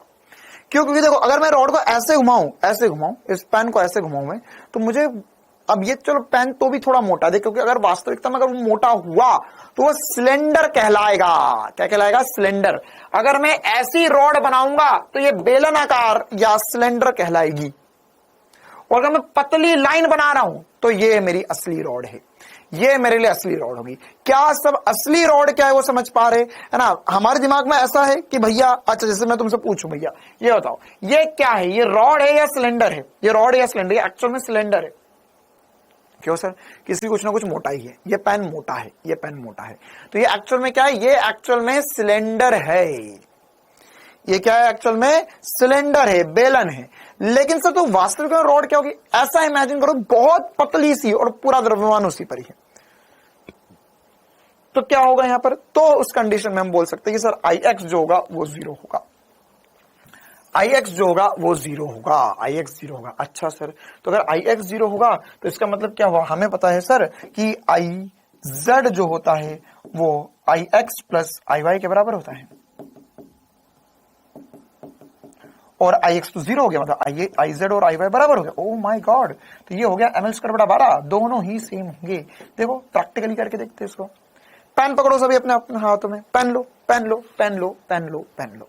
देखो एक बार पेन को ऐसे घुमाओ, ऐसे घुमाओ, तो ये कौन सी अक्ष है सर? ये अक्ष जो है वो y अक्ष है। नहीं सर, ये z अक्ष है। ओके, फिर ऐसा कर लो हाथ को, अब ऐसे घुमाओ, बात तो बराबर ही है ना, बात तो बराबर ही हुई। ऐसे घुमाऊंगा तो ये z अक्ष होगी, ऐसे घुमाऊंगा तो ये, ऐसे घुमाऊंगा तो ये कौन सी अक्ष हो गई सर? ये y अक्ष होगी। ऐसे घुमाऊंगा तो ये z अक्ष होगी। एक ही तो फील आ रहा है, सेम टू सेम। ऐसे भी घुमाऊंगा तो सेम ही होगा, कैसे भी घुमाऊंगा तो सेम ही आएगा सर, हर कंडीशन में सेम ही है, ठीक है। बस ऐसे घुमाऊंगा तो अलग हो जाएगा, और वो हमने 0 बोल दिया। हाँ, निडल या सुई वगैरह या वायर वगैरह आप मान सकते हो। चलिए, तो ये एक और इंपॉर्टेंट सी बात थी जो हमें पता होना चाहिए रॉड के लिए। ओके, अब इसी प्रकार से हम एक और मजेदार सी बात करते ही, हाँ, अब हमें आयताकार पटल और बेलन के लिए बात करनी है। इन सब के लिए बात करें उससे पहले एक मजेदार सा कंसेप्ट में तुझे सिखाना चाहता हूं मेरे प्यारी, मजेदार सा कंसेप्ट में तुझे सिखाना चाहता हूं मेरे प्यारे। देख, मान के चल, ये यहां पर ठोस ग्लास है, ये एक बेलन है। ये क्या है? बेलन है, ठीक है। ये बेलन बना कैसे होगा? ये बेलन बना कैसे होगा? नहीं सर, नहीं दब रहा। हाँ, ये दब गया। ये अगर मैंने इसे दबा दिया, अगर मैंने इसे दबा दिया तो क्या है? ये सर एक गोल चकती है, ये गोल चकती है, और उसी को अगर मैं खींचूं, उसी को मैं खींचूं, उसी को मैं खींचूं, तो मैं ऐसा मान सकता हूं कि ये बन गया है बेलन, ये बन गया है बेलन। क्या कहना चाह रहे हो सर? क्या कहना चाह रहे हो? मैं ये कहना चाह रहा हूं कि देखो, अगर मेरे पास एक वलय थी, मेरे पास एक वलय थी, इस वलय का द्रव्यमान m था और इसकी अक्ष से द्रव्यमान की दूरी r थी। क्यों सर r दूरी कैसे? वलय, अरे प्यारे देख यहां से, मान के चल, ये एक वलय है और ये अक्ष है, ये अक्ष है, ये अक्ष है। तो पूरा द्रव्यमान देखो इस अक्ष से, ये हर एक टुकड़ा जो होगा, ऊपर से देखने पर क्या है सर? ये यहां पर ये अक्ष ऐसी, तो ये वाला टुकड़ा आर दूरी आर दूरी आर दूरी आर दूरी आर दूरी आर दूरी, मतलब सारा का सारा द्रव्यमान जो है वो आर दूरी पर ही है। सारा का सारा द्रव्यमान जो है वो आर दूरी पर ही है, आर दूरी पर ही है सारा का सारा द्रव्यमान। ठीक है। अच्छा, जड़त्व आगुण में क्या इंपॉर्टेंट? जड़त्व आगुण में दो ही चीजें इंपॉर्टेंट, द्रव्यमान और दूरी। अगर द्रव्यमान और दूरी नहीं बदलती तो जड़त्व आगुण नहीं बदलता। इसका लाइव एग्जांपल अभी हमने बहुत बार देख लिया। जैसे ये पेन के लिए देखा, सर उतना ही द्रव्यमान है, उतना ही द्रव्यमान है, उतनी ही दूरी पर है, मैं ऐसा घुमाऊं कैसे भी घुमाऊं कोई फर्क नहीं पड़ता। प्लेट ले ली हमने, सर प्लेट ऐसी घुमाऊं मैं, यहां से ऐसी घुमाऊं, वही द्रव्यमान है, उतनी ही दूरी पर है, तो फर्क नहीं पड़ता। तो इसी को हम यूज करेंगे, एक एसपी स्टार बनाएंगे इसमें, जो बहुत ज्यादा इंपॉर्टेंट है कि यदि मैंने किसी भी वस्तु को उसकी घूर्णन अक्ष के सापेक्ष खींच दिया तो द्रव्यमान में परिवर्तन, तो जड़त्व आगुण में परिवर्तन नहीं होगा बिना द्रव्यमान में परिवर्तन किए। मतलब अगर मैंने इसे यहां से पकड़ा और ऐसा खींच दिया तो इसका जड़त्व आगुण नहीं बदलेगा। तो सर इसको खींच दूं मैं, हाँ इसको खींच दूं, तो खींचोगे तो क्या बनेगा? मतलब ऐसा समझो कि वही द्रव्यमान था, उसको ही मैंने खींच दिया, सेम द्रव्यमान, एम द्रव्यमान, तो जड़त्व आगुण क्या होगा? तो जड़त्व आगुण mr स्क्वायर ही रहेगा, जड़त्व आगुण mr स्क्वायर ही रहेगा। तो यहां पर ये जो वलय का जड़त्व आगुण होगा वही खोखले बेलन का जड़त्व आगुण होगा। तो रिंग से हमने क्या बना दिया? रिंग से हमने बना दिया सर, रिंग से बना दिया अपने होलो सिलेंडर, खोखला बेलन। तो खोखले बेलन के लिए जो जड़त्व आगुण होएगा वही जड़त्व आगुण रिंग के लिए होगा।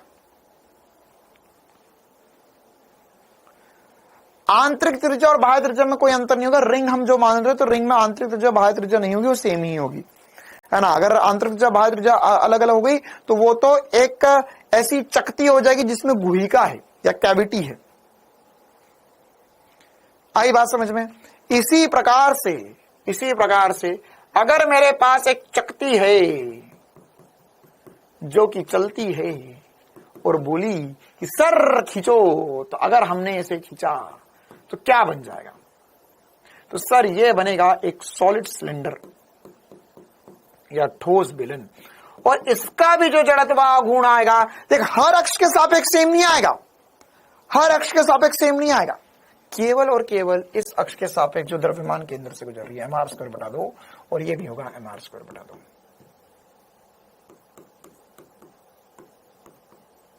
सेम ही होगा। क्या ये बात सभी को समझ में आई?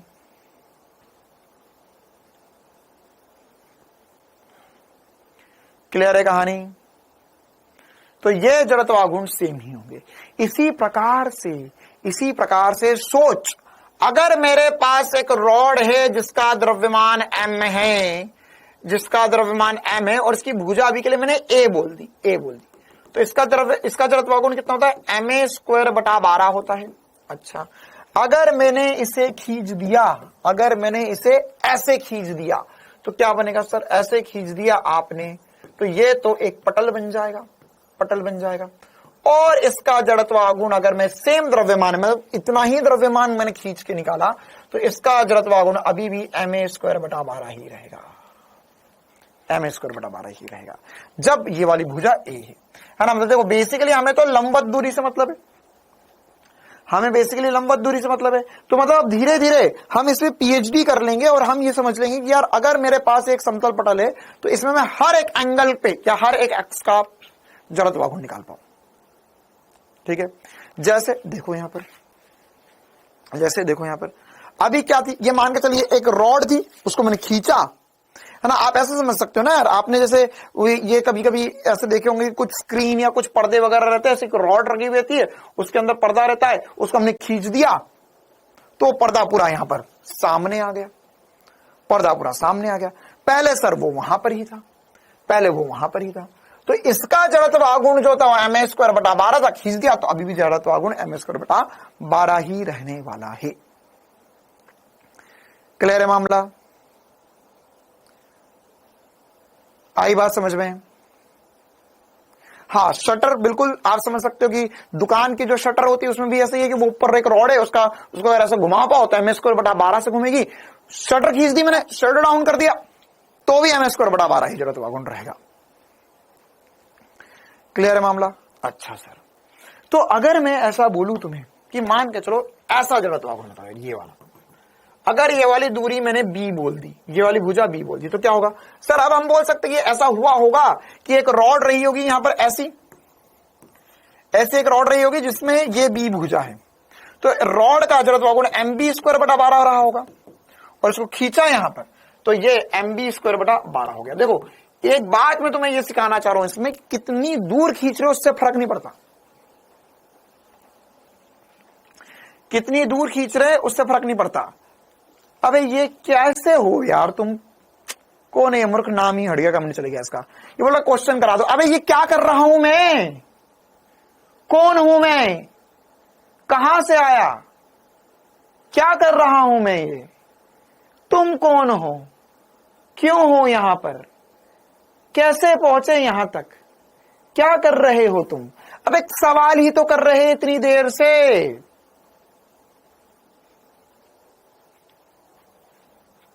चुल्लू भर पानी भी खत्म हो गया अब तो ग्लास में।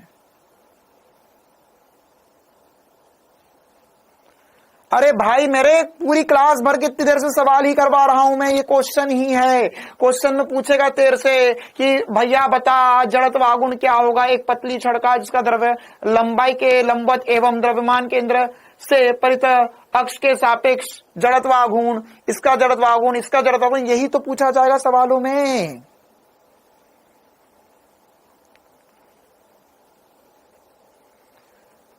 चलो कोई बात नहीं। हाँ भाई, तो ये हमने इसको ऐसा खींचकर बना लिया, इसको हमने ऐसा खींचकर बना लिया। अच्छा सर, अब और क्या कर सकते हैं इसमें, है ना? अब इसमें देखो, अगर मान के चलो कि यहां पर इसको एक वर्ग बनाया होता ना। अच्छा, मैं ये बता रहा था कि कितना भी खींच लूं उससे फर्क नहीं पड़ता, कितना खींच लूं उससे फर्क नहीं पड़ता। अगर मान के चलो मैंने यहां से इसको खींचकर बहुत लंबा खींच दिया तो उससे कोई फर्क नहीं पड़ता। हमें बस अक्ष से लंबवत दूरी देखना है, तो लंबवत दूरी ए है, ऐसा कैसा खींचते हुए ले भी जाओगे तो जड़त्वागुण तो सेम ही रहेगा, सेम ही रहेगा। ठीक है, हाँ, खींचने पर पतला हो जाएगा लेकिन लंबवत दूरी नहीं बदलेगी, है ना? एक बच्चा बोला कि सर खींचने पर पतला हो जाएगा तो कोई बात नहीं, लेकिन लंबवत दूरी नहीं बदलेगी ना। द्रव्यमान तो उतना ही है ना। जैसे अगर मान के चल के यहां पर, है ना, जैसे ऐसा समझ कि यहां पर ये अक्ष थी, यहां 5 किलो द्रव्यमान है, बता जड़त्वागुण क्या आएगा? यहां पर 1 मीटर पर 5 किलो द्रव्यमान रखा, तो जड़त्वागुण क्या होगा? 5 × 1 का स्क्वायर। अच्छा, अब मैंने क्या किया, मैंने यहां पर बहुत पतली सी लाइन खींची और सब पे ये 5 किलो जो था उसको फैला दिया यहां पर। तो अब इस अक्ष के परितः जड़त्वागुण सेम ही होगा। क्यों? क्योंकि ये पूरी रॉड ऐसी घूमेगी, और इसका जड़त्वागुण क्या होगा? इसका जड़त्वागुण सर अगर हमें देखना तो रॉड से लंबवत दूरी जो है वो तो अक्ष की उतनी ही है जितनी पहले थी, तो उससे कोई फर्क नहीं पड़ता। ठीक है, चले, ओके भैया। तो अब आइए, एक हमारे पास समतल पटल बन गया। अच्छा, इसमें ए और बी बराबर होते तो मेरे हिसाब से कर सकते थे तुम। अच्छा, क्या कोई है जो मुझे इसके केंद्र से गुजरने वाली, केंद्र ऐसे एरो बना दी, मतलब ये ऐसा घूम रहा है, ऐसा घूम रहा है, तो केंद्र से गुजरने वाली और तल के लंबवत अक्ष के परितः जड़त्वागुण बता दे मुझे कोई। क्या कोई है? क्या कोई है? क्या बोल रहा हूं मैं? ये वाली बात, ये लिखा हुआ है, तल के लंबवत एवं द्रव्यमान केंद्र से पारित अक्ष के सापेक्ष जड़त्वागुण। मतलब अभी हमने इसको ऐसे घुमा के लिख दिया, हमने इसको ऐसे घुमा के लिख दिया। अब ऐसे कैसे निकालेंगे सर? मतलब ये वही चीज है जो बहुत सारे बच्चे जो होते 30 मार्क का, है ना, एक उंगली पे सर हम कॉपी घुमा सकते हैं, एक उंगली पे हम कॉपी घुमा सकते हैं, तो जो कॉपी एक उंगली पर घुमा पा रहे उसका जड़त्वागुण निकाल के बताना है हमें। ठीक है, तो कैसे करेंगे? ये होगा, ये हो जाएगा यहां पर इस अक्ष के परितः जड़त्वागुण जो आएगा वो आएगा ma² प्लस ma²/mb²/12। कैसे आया ये? उरी बाबा, ये हो गया है IZ, और हमें पता है IZ जो होता है वो होता है आई एक्स प्लस आई वाई के। ये क्या हो गया आई जेड, और आई जेड जो होगा वो आई एक्स प्लस आई वाई के बराबर होगा। आ गई बात समझ में? अच्छा, इसमें अगर ए और बी बराबर होते, मतलब अगर मेरे पास एक वर्ग होता, क्या होता? एक वर्ग होता। अगर मेरे पास एक वर्ग होता, मतलब ये वर्ग है। देखो अब मैं तुम्हें एक बहुत ही मजेदार सा चमत्कार बताता हूं। ये एक वर्ग है, ठीक है। इस वर्ग में जड़त्व आघूर्ण, वर्ग बोल रहा हूं तो ए और बी, ए और ए बराबर हो गए। तो इसमें इस अक्ष के परिधि, इस अक्ष के परिधि जड़त्व आघूर्ण कितना था? एम ए स्क्वायर बटा 12 आता। अच्छा सर, इसका कितना आता? इसका भी एम ए स्क्वायर बटा 12 आता। तो इसमें अगर मैं इस अक्ष के परिधि को देखता तो जड़त्व आघूर्ण क्या आ जाता? जड़त्व आघूर्ण क्या आ जाता? सर इसमें ए और बी बराबर हो जाते, ए और बी बराबर हो जाते, ए और बी बराबर हो जाते तो जड़त्व आघूर्ण क्या आ जाता? सर यहां पर अब आई जेड जो हो जाता, आई जेड जो हो जाता वो हो जाता एम ए स्क्वायर बटा 12 प्लस एम ए स्क्वायर बटा 12, या 2 इंटू एम ए स्क्वायर बटा 12 या एम ए स्क्वायर बटा 6 लिख सकता हूं मैं। कितना हो जाता? एम ए स्क्वायर बटा 6 हो जाता। और सोच सोच सोच सोच कि अगर मैं इस घन को, देखो अब यहां पर आगे बस आपकी पूरी सोच निर्भर करती है। क्या? कि अगर मेरे पास यहां पर से एक समतल पटल थी, है ना, तो इसका जड़त्व आघूर्ण मैंने ऐसे में निकाल लिया, एम ए स्क्वायर बटा 6। क्या मैंने सही बोला? क्या मैंने यही निकाला अभी? क्या अभी मैंने यही निकाला? सर इसको मैं ऐसे घुमा रहा था, तल के लंबवत अक्ष एम ए स्क्वायर बटा 6। कितना को लगता है अभी मैंने यही निकाला? कितना को लगता है मैंने अभी यही निकाला, या कुछ अलग था? एम ए स्क्वायर बटा 6। क्या एम ए स्क्वायर बटा 6 ही था?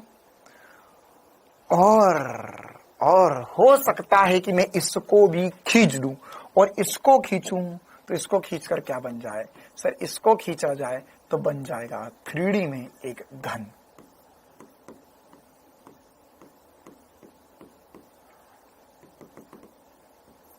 में एक घन, तो घन का जो जड़त्व आघूर्ण आएगा वो भी एम ए स्क्वायर बटा 6 आएगा, वो भी एम ए स्क्वायर बटा 6 आ जाएगा। ठीक है, सेम ही होगा, है ना। तो एक बार मैं अच्छा फोटो बना देता हूं घन का, तो उसमें भी जो जड़त्व आघूर्ण आएगा वो एम ए स्क्वायर बटा 6 ही आएगा। मतलब ये क्या एक्चुअल में, ये कौन सी अक्ष है जो उसके द्रव्यमान केंद्र से गुजर रही है और तल के लंबवत, किसी एक फलक के लंबवत अक्ष जो है उससे गुजरने वाली रेखा के परितः जड़त्व आघूर्ण जो होगा वो एम ए स्क्वायर बटा 6 होगा। मतलब घन को ऐसा करके मैं ऐसे घुमा रहा हूं, एम ए स्क्वायर बटा 6 हो जाएगा। ठीक है, इसी प्रकार से चेंज नहीं होगा कि मैंने खींचा है। इसी प्रकार से अगर मैं आपसे पूछता कि ये बताओ यार, इस अक्ष के परितः जड़त्व आघूर्ण कितना था, ये वाली लाइन, ये जो लाइन खींची, देखते हैं कितने लोगों को क्या क्या समझ में आ गया। अब आखिरी 1-2 बातें बची है। ये जो लाइन खींची, इसके परितः जड़त्व आघूर्ण क्या होगा? हरे रंग की जो लाइन खींची गई है, इसके परितः जड़त्व आघूर्ण क्या आएगा? आज की क्लास बहुत ज्यादा इंपॉर्टेंट है। जो बच्चा बिना रिवाइज करे सो गया आज की क्लास, वो कच्चा रह जाएगा, है ना। और वो जड़त्व आघूर्ण में जिंदगी भर कच्चा रह जाएगा, और वो इस चैप्टर में पूरा कच्चा रह जाएगा, क्योंकि आगे जड़त्व आघूर्ण का भयंकर यूज है। तो अगर तुम हो मन के सच्चे और हो एक प्यारे बच्चे, और नहीं रहना है तुम्हें जड़त्व आघूर्ण में कच्चा, तो इसको आज रात को सोने से पहले कर लेना पक्का। तो ये हो जाएगा कितना? चलो बताओ भैया, ये हरे रंग के कारण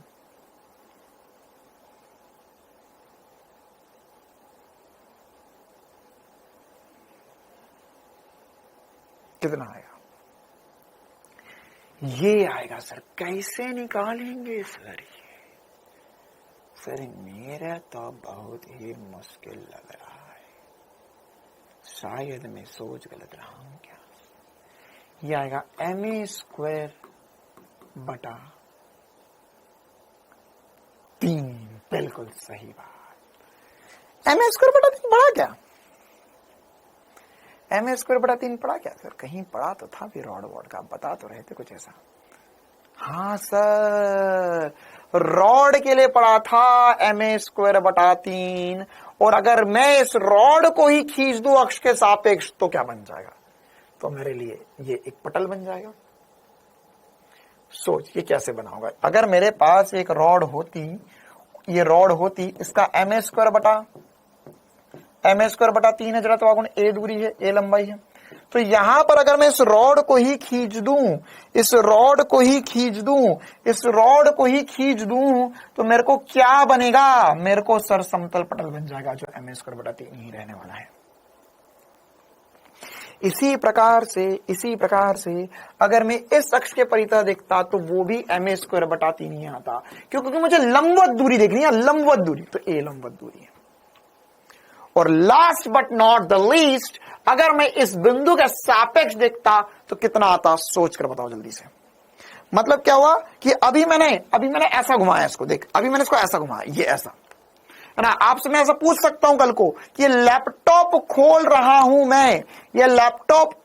हूं मैं, और इसकी अगर भुजा, इधर की भुजा ए है, इधर की भुजा बी है, तो बताओ इसको खोलने में कितना जड़त्व आघूर्ण लगेगा, या इसका जड़त्व आघूर्ण क्या आएगा इसको खोलने में जड़त्व आघूर्ण। तो ये वैसा ही है सर, ये ऐसा रखा हुआ था और आप इस अक्ष के सापेक्ष खोलना चाह रहे हो, ऐसा खोलना चाह रहे हो, ये ऐसा घुमाना चाह रहे हो, तो ये क्या होगा सर? ये अगर ऐसा घुमा रहे हो आप, तो जड़त्व आघूर्ण जो होगा वो ma² 3 होगा। ठीक है।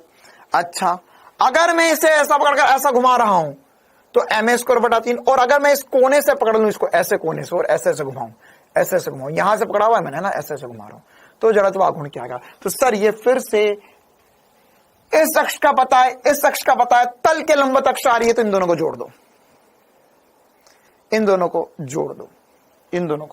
दो, तो जड़त्व आघूर्ण जो आ जाएगा सर यहां का जड़त्व आघूर्ण जो आएगा वो हम लिख सकते हैं, ये भी फिर से IZ हो जाएगा, और ये निकलेगा 2/3 ma²।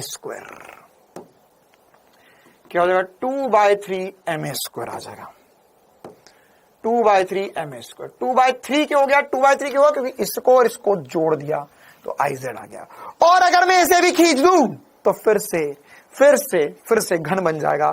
मतलब क्या कर रहे हो सर आप? ये सर मैं पगला जाऊंगा। देख मैंने क्या निकाला, मैंने यहां पर अभी इस अक्ष के परितः निकाल के बताया था, ये वाली अक्ष ली थी, फिर अब मैंने एक ऐसी अक्ष ली जो तल के लंबवत है, और इसका जड़त्व आघूर्ण मैंने तुम्हें निकाला 2/3 ma², 2/3 ma²। मतलब क्या किया मैंने? देखो ध्यान से देखो, मैंने यहां पर इसको बाहर खींचा तो ये अक्ष तो बाहर ही थी, तो अक्ष के सापेक्ष खींचा तो जड़त्व आघूर्ण 2/3 ma² आएगा। मतलब ये जेई एडवांस का सवाल है जिसमें आपसे पूछा गया था एक बार कि अगर एक घन है, एक चलता हुआ घन है ना, उसको निकालने के लिए सबसे इंपॉर्टेंट सी बात, अगर आपको जड़त्व आघूर्ण नहीं आता तो आप कभी नहीं कर पाओगे वो सवाल। क्या आपको बोला कि ये घन है, ये घन जो है एक ब्लॉक है, ये ब्लॉक चल रहा था, और चलते चलते ये ब्लॉक जो है कोने पर पहुंचा, और कोने पर पहुंचकर ये इस बिंदु के सापेक्ष घूमते हुए नीचे गिरा, ऐसा घूम गया, तो घूमा तो इस बिंदु के सापेक्ष जड़त्व आघूर्ण निकालते आना चाहिए। नहीं आ जाओ आप, तो घूमते हुए जड़त्व आघूर्ण आना चाहिए। तो जड़त्व आघूर्ण ये समझ पा रहे हो कैसा घूमेगा? ये घन है, तो घन पूरा सा गोल घुमा, तो इस अक्ष के, या ये मान सकते हो आप इसे, ये किसी एक भुजा के सापेक्ष घूम रहा है, तो इसका जड़त्व आघूर्ण जो आएगा वो 2/3 ma² आएगा, है ना। तो मैंने तुम्हें जो सोच सकते हैं इस दुनिया में वो सब कुछ पे बातें बता दी, पूरा PhD करवा दी कि एक रॉड से क्या क्या बनाया जा सकता है। क्लियर है? तो ये जो मैंने बताया बहुत ज्यादा इंपॉर्टेंट है, यही सब यहां पर लिखा हुआ है, एक बार इसे रिवाइज करना है। ये खोखला बेलन में एक दो और छोटी छोटी सी बातें बची हुई है ठोस बेलन में, वो मैं बताऊंगा, और कल हम लोग इसे आगे कंटिन्यू करेंगे। ठीक है? हाँ टाइम बता देते सर एक बार आप। नहीं आप पहले किस में लोग, उड़ान में, आरंभ में?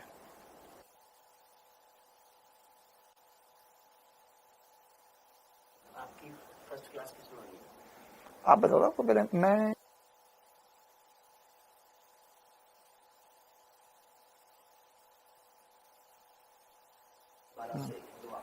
ठीक है, एक बार लिख देता हूँ मैं टाइमिंग इनको। तो इनका 10 से 2 केमिस्ट्री हो जाएगा ना, 10 से 12।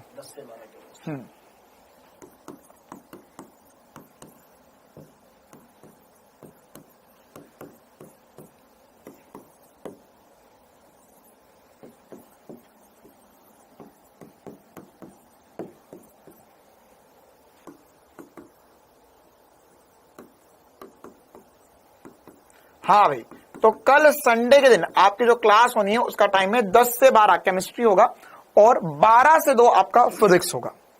ठीक है, ध्यान रखना। और ये जो है ये 2 से ज्यादा भी हो सकती है, 2 से ज्यादा 2.5 भी हो सकता है, 3 भी हो सकता है।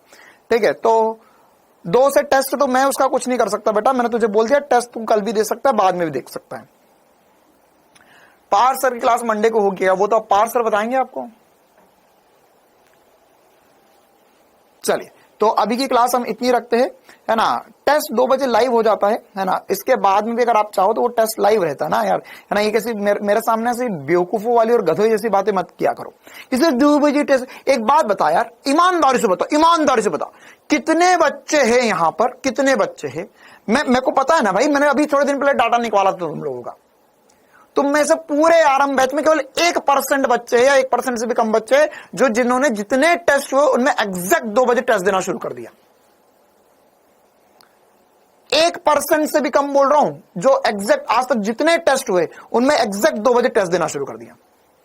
99% बच्चे जो है 2 बजे, कोई 3 बजे दे रहा है, कोई 4 बजे दे रहा है, कोई शाम को 5 बजे दे रहा है, कोई रात में दे रहा है, कोई अगले दिन सुबह उठ के टेस्ट दे रहा है। ठीक है, तो आप 5 बजे भी टेस्ट दे सकते हो और अगले दिन भी मंडे को भी टेस्ट दे सकते हो।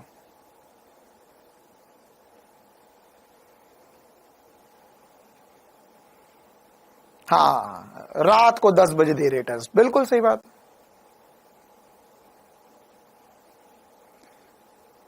चल,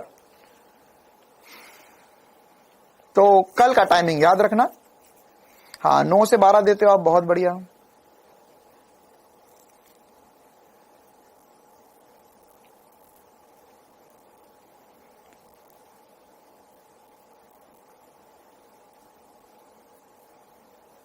चलो, तो टेस्ट कैंसिल नहीं होगा, टेस्ट आपके पास आ जाएगा ना। आप चाहो तो मंडे, मैं बोल रहा हूं भाई तुम मंडे को दे देना टेस्ट, है ना। मैं बोल रहा हूं मंडे को मैं फिजिक्स की क्लास नहीं लूंगा, ठीक है, इसलिए संडे को ले रहा हूं। तो मंडे के दिन फिजिक्स क्लास नहीं हुई, फिजिक्स के टाइम, फिजिक्स और केमिस्ट्री के टाइम पे तुम टेस्ट दे देना मंडे को, ठीक है। और कोई समस्या तो नहीं किसी को? हाँ, लेकिन कल की क्लास का टाइम याद रखना। पार्स ने बोला था ब्लॉक कर देंगे, हाँ ठीक है बेटा, तू ब्लॉक हो जाना, बोल देना कि हमने बलिदान दिया सर फिजिक्स के लिए। तो ये टाइम याद रखना है सभी को कल के लिए, बहुत इंपॉर्टेंट है ना। चलिए भाई, तो जितना पढ़ाया एक बार रिवाइज कर लेना। अब हम कल की क्लास में मिलेंगे। कल आपको फिजिक्स की क्लास 12 से रहेंगी। Thank you, tata, bye bye.